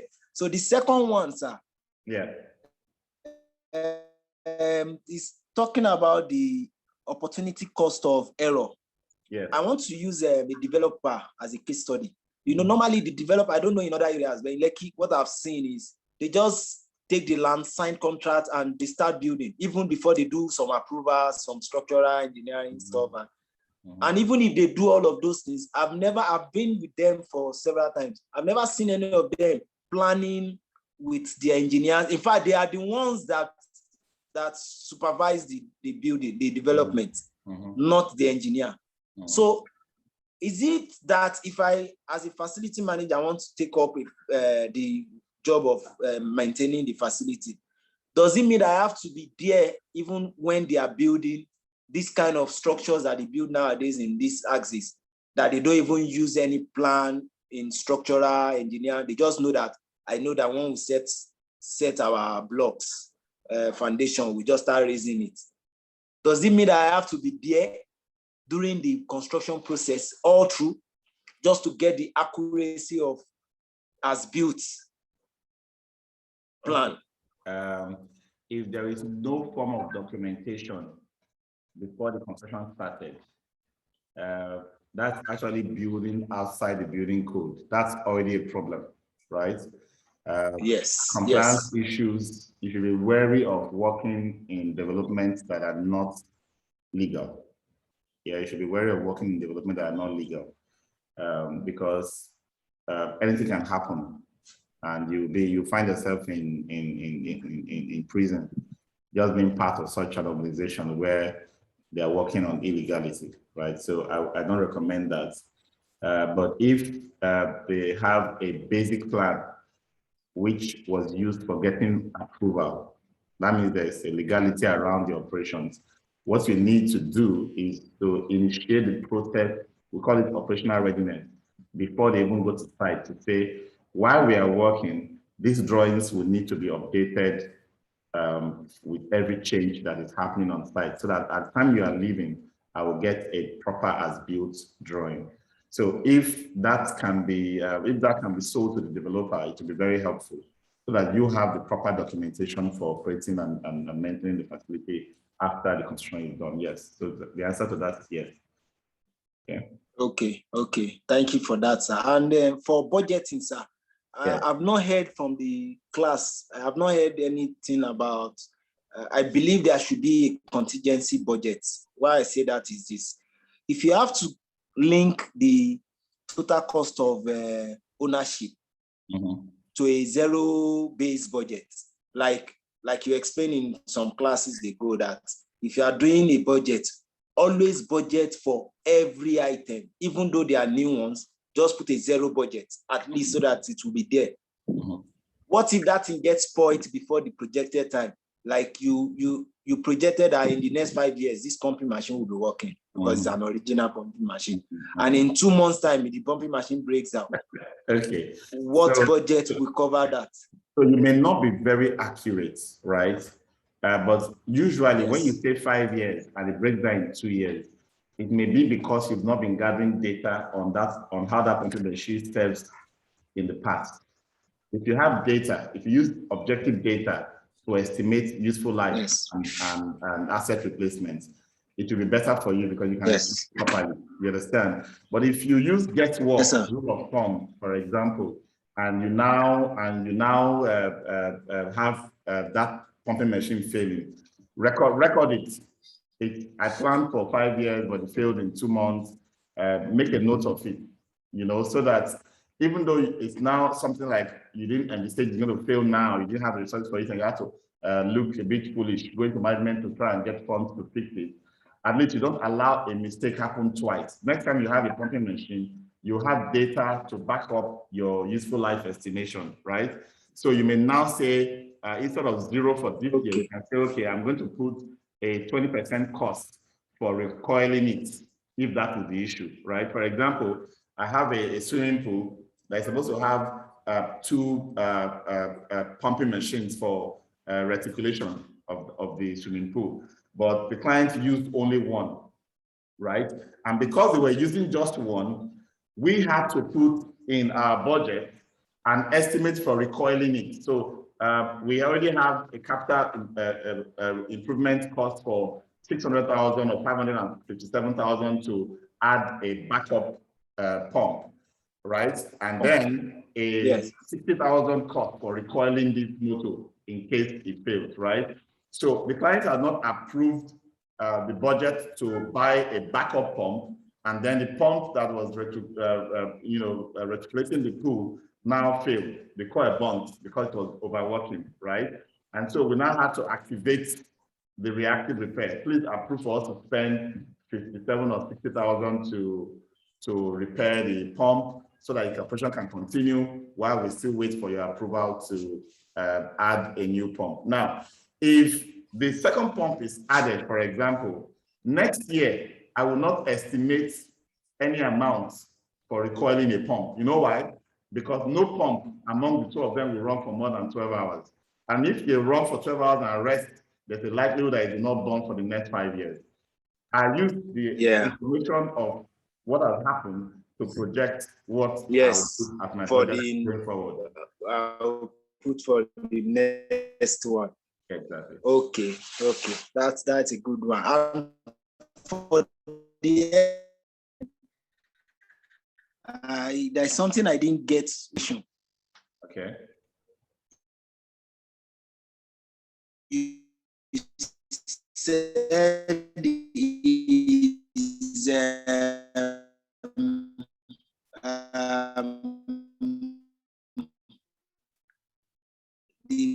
maintenance.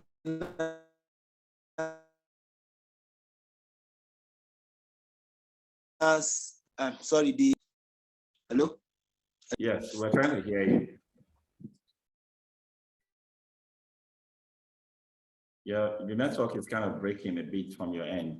I even put off your video and my video. Yeah, he said it's okay. Yeah, I can hear you now, but I don't know if you can hear me. I can hear you. Go ahead. Yeah. Okay, you said for the FCI is the deferred maintenance cost plus.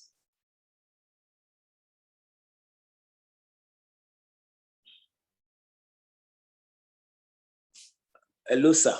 Yeah, finish your statement. I didn't hear the last part of it.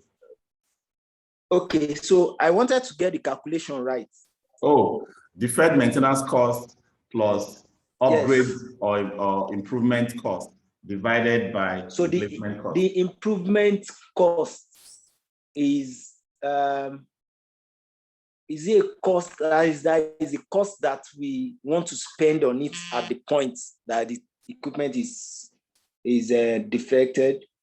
No. If you have defects, that means that defect affects the equipment functionality, right?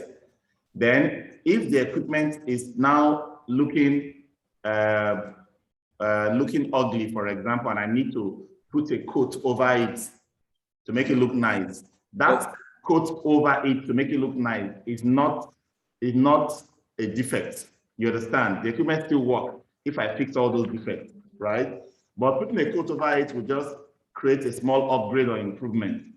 The cost of both together are what I call the cost of repair, divided by the cost of replacement totally. Okay. Yeah. It's the second cost that I didn't get. Now I get it. So it's just the cost that you want to use to upgrade it. You are envisaging that this thing may lose value if you don't upgrade it. Exactly. So let's use this cost. Exactly. Let me do that job now while I'm doing the repair. Okay. The two costs together is my repair cost. Yeah. Oh, okay. Thank you, sir. Thank you. Okay. I got everything right. Thank you, sir. All right. Yolanda, let's hear from you.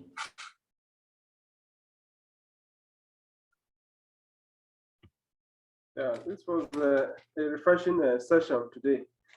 Just on Thursday, I was in a tender board meeting, and you said something that we should not make the same mistake twice, and that really resonated with me. Okay, in the course of our defense, there was a variation that was being presented, and basically it came because of the specifications. There was a phrase that we added to the specification. We wanted to buy a brand of mineral fiber ceiling, and we say the Armstrong ceiling, that is a brand or equivalent.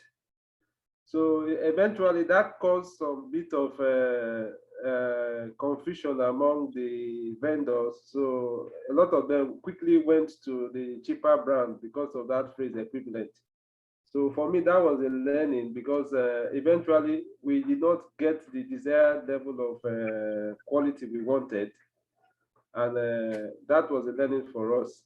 Then also, I also noticed from one of my colleagues that at times when he's doing some specifications, and I think I've spoken to him repeatedly, he will specify, maybe he's specifying the gauge of thickness for a material, and you see him giving a range, 2 to 3 meter gauge. And I told him that this kind of communication can put us in trouble. Because when you say 2 to 3 meter gauge, somebody will likely go for 2 meter because it's still part of our specification. Exactly. So I think the bottom line is that in our communication, we have to be clear and concise, especially when we are dealing with specifications. Yes.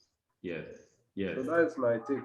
Yes, fantastic. Thank you so much for that. Because it could be an opportunity for corruption in some circles. If you put 2 to 3 and it's not the same cost in the market, right? 3 meter, 2 meter, will be different, right? So which one do you really want? You need to be specific. We need to actually learn this. It's very key as FMs that we learn this. Thank you for that. Christian.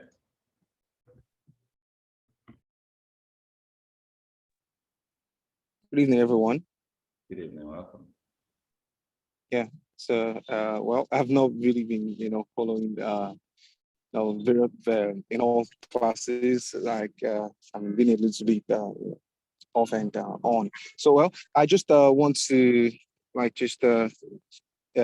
up to what about the approaches of the budget approaches rather. So, in my own aspects, previously, my company, my MD usually, oversees the budgets. It determines how much is meant to be given to the maintenance department to work with.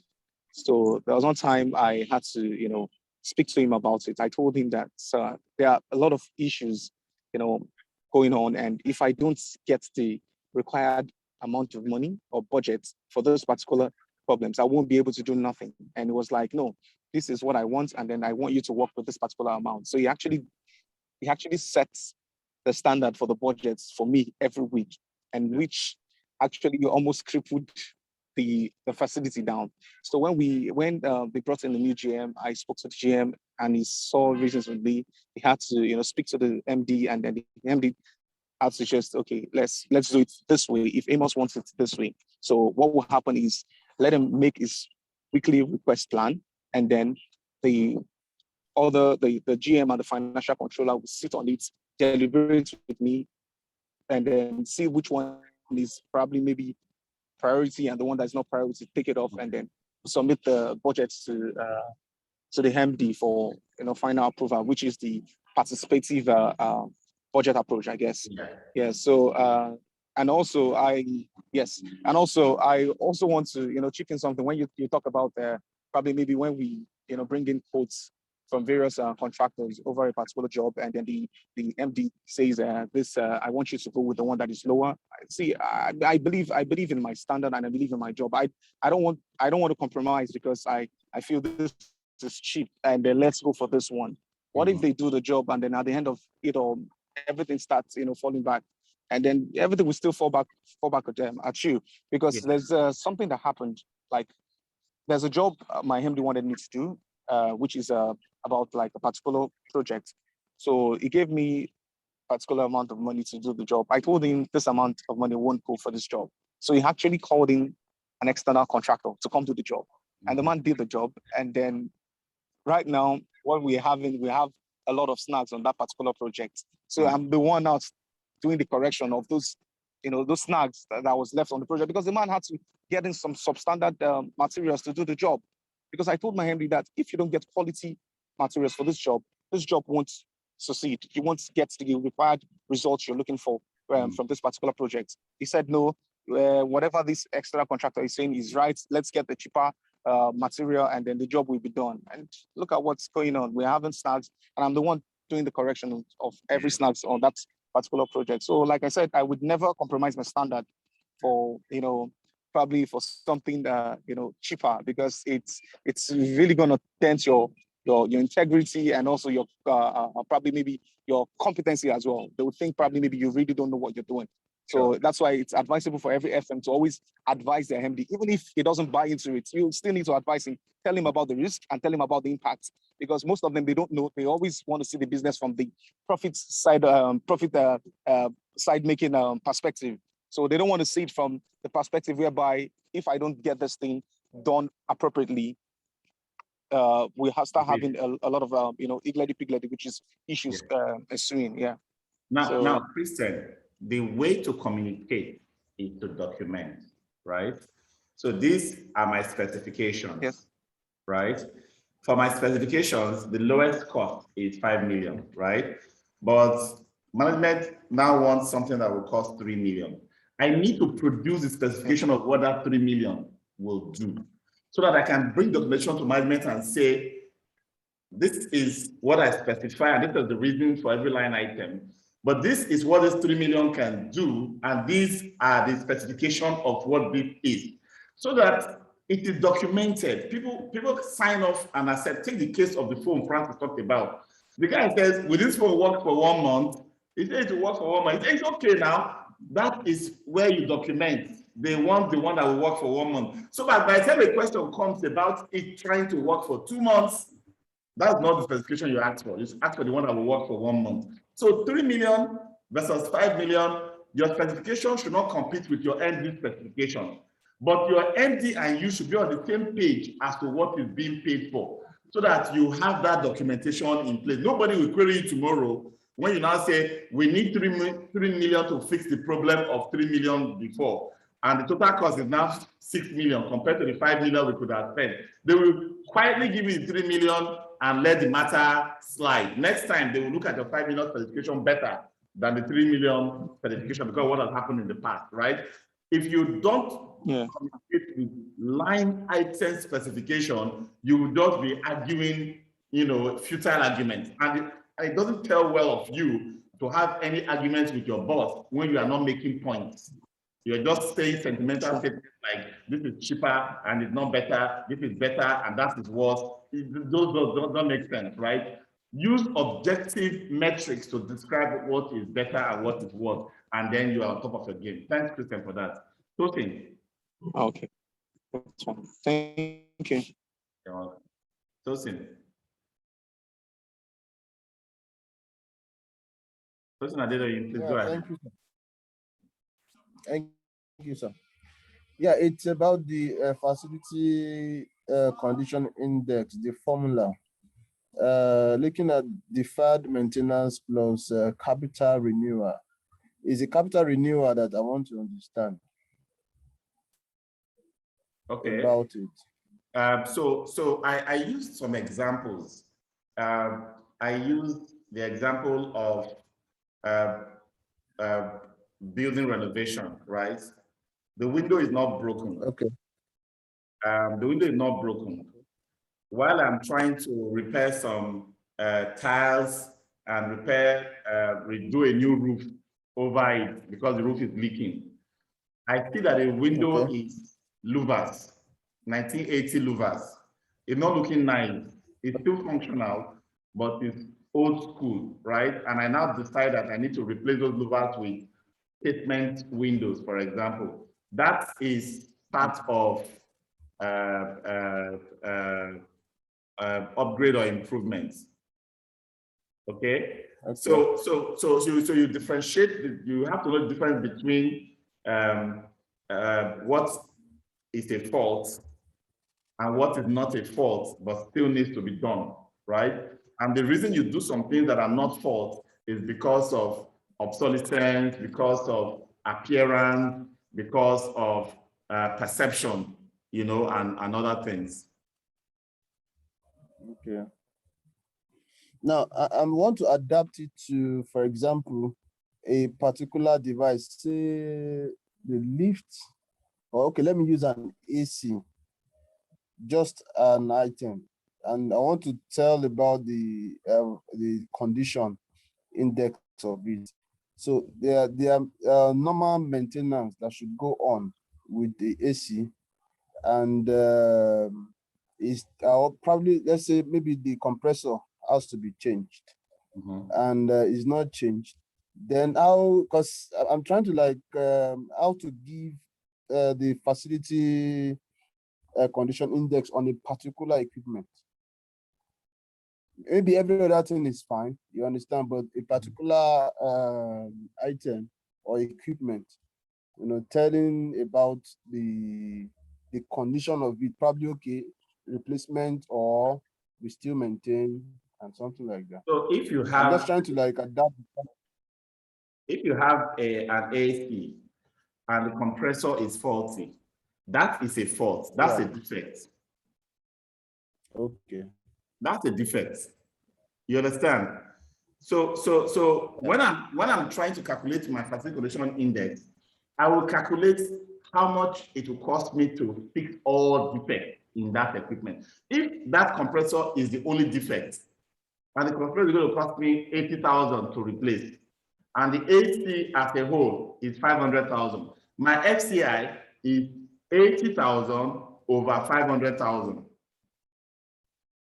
When I work out that ratio, it gives me 0.2, right? That is the condition index of that air conditioning system at that time. Because if I need to restore it back to full functionality and excellent status, I need to replace the compressor. But if, in addition to the compressor, I now look at the casing is not looking fine again. It's probably dirty brown, it's not fitting the image of the building again. I say, okay, I can get a new casing to cover this AC for another 10 or 20,000. I will add that to my work and say compressor 80,000, and then 20,000 for casing, which is an improvement or upgrade or capital renewal. You get? Add the two, total cost of repairs is now 100,000 divided by a replacement value of 500,000, and I get my FCI. Okay. Yeah. Okay, I get it now. Okay. Thank you, sir. Thank you so much. I thought there was another hand up that I had not yet gotten to before the hand came down. I hope you've all had your questions answered. All right. Yes, I thought I saw Tom. Tom, go ahead. Okay, good evening, sir. Good evening. Thanks for the presentation. My question is about the CAPEX and OPEX. Regarding this, I heard you say we should not mix the two while they're trying to source funding. Yeah. So please throw more light. Yes, you have to have separate budgets for CAPEX and OPEX. One, CAPEX and OPEX don't come from the same source. CAPEX is funded by the owner of the property. OPEX is funded by the user of the property.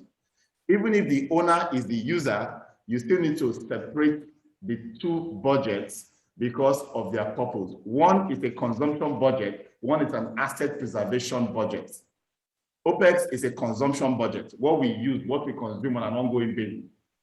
CAPEX is what we do to keep the assets available and assets preserved, right? So, and then because your OPEX is going to be tracked and trended from year to year, everybody wants to cut costs. Your OPEX is going to be targeted. If you mix them into one budget, your CAPEX will make your budget to be going up and down on a year-to-year basis. You cannot really trace exactly how to trend your budget to know whether you are being cost effective or not. Because if this year your CAPEX is to replace interlocking tiles, and next year to replace water treatment plants, and the year after it to replace the generator, your cost of CAPEX can go up or down massively. Whereas your OPEX should stay on a certain mean, affected by inflation, affected by fuel cost and a few things that you can justify. So if you don't separate them, your budget will not look responsible at all.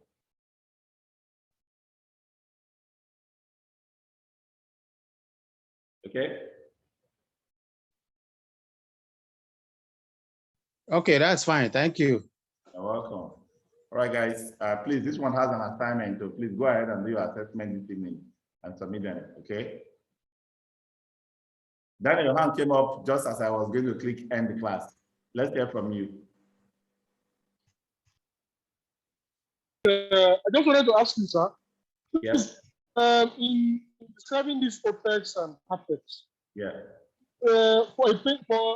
For a project such as the painting of a complete building, would you actually class that as OPEX or CAPEX? Now, that's a good question. For some organizations, painting is planned maintenance. It's scheduled to happen at certain intervals, and that is OPEX. For some facilities, it is not OPEX. It is not, the paint is listed as an asset class, that whenever we are replacing the paint, it's like replacing a roof or replacing anything else, right? So you can also have it as CAPEX. So it depends on one, it could be a decision as to how the painting is classified in your asset register. Two, it could be a policy issue for the organization that has to do with how much the painting will cost. They have certain costs that are going to go into OPEX and certain costs that are going to go into CAPEX.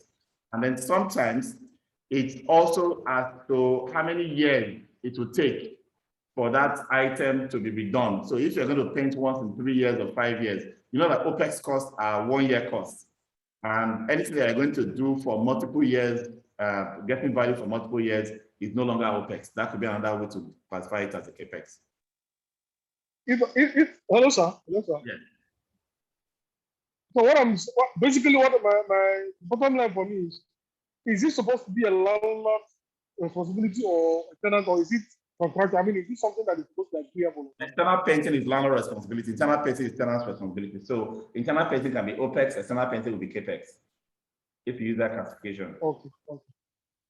Okay. Francis, you have another question. Go ahead.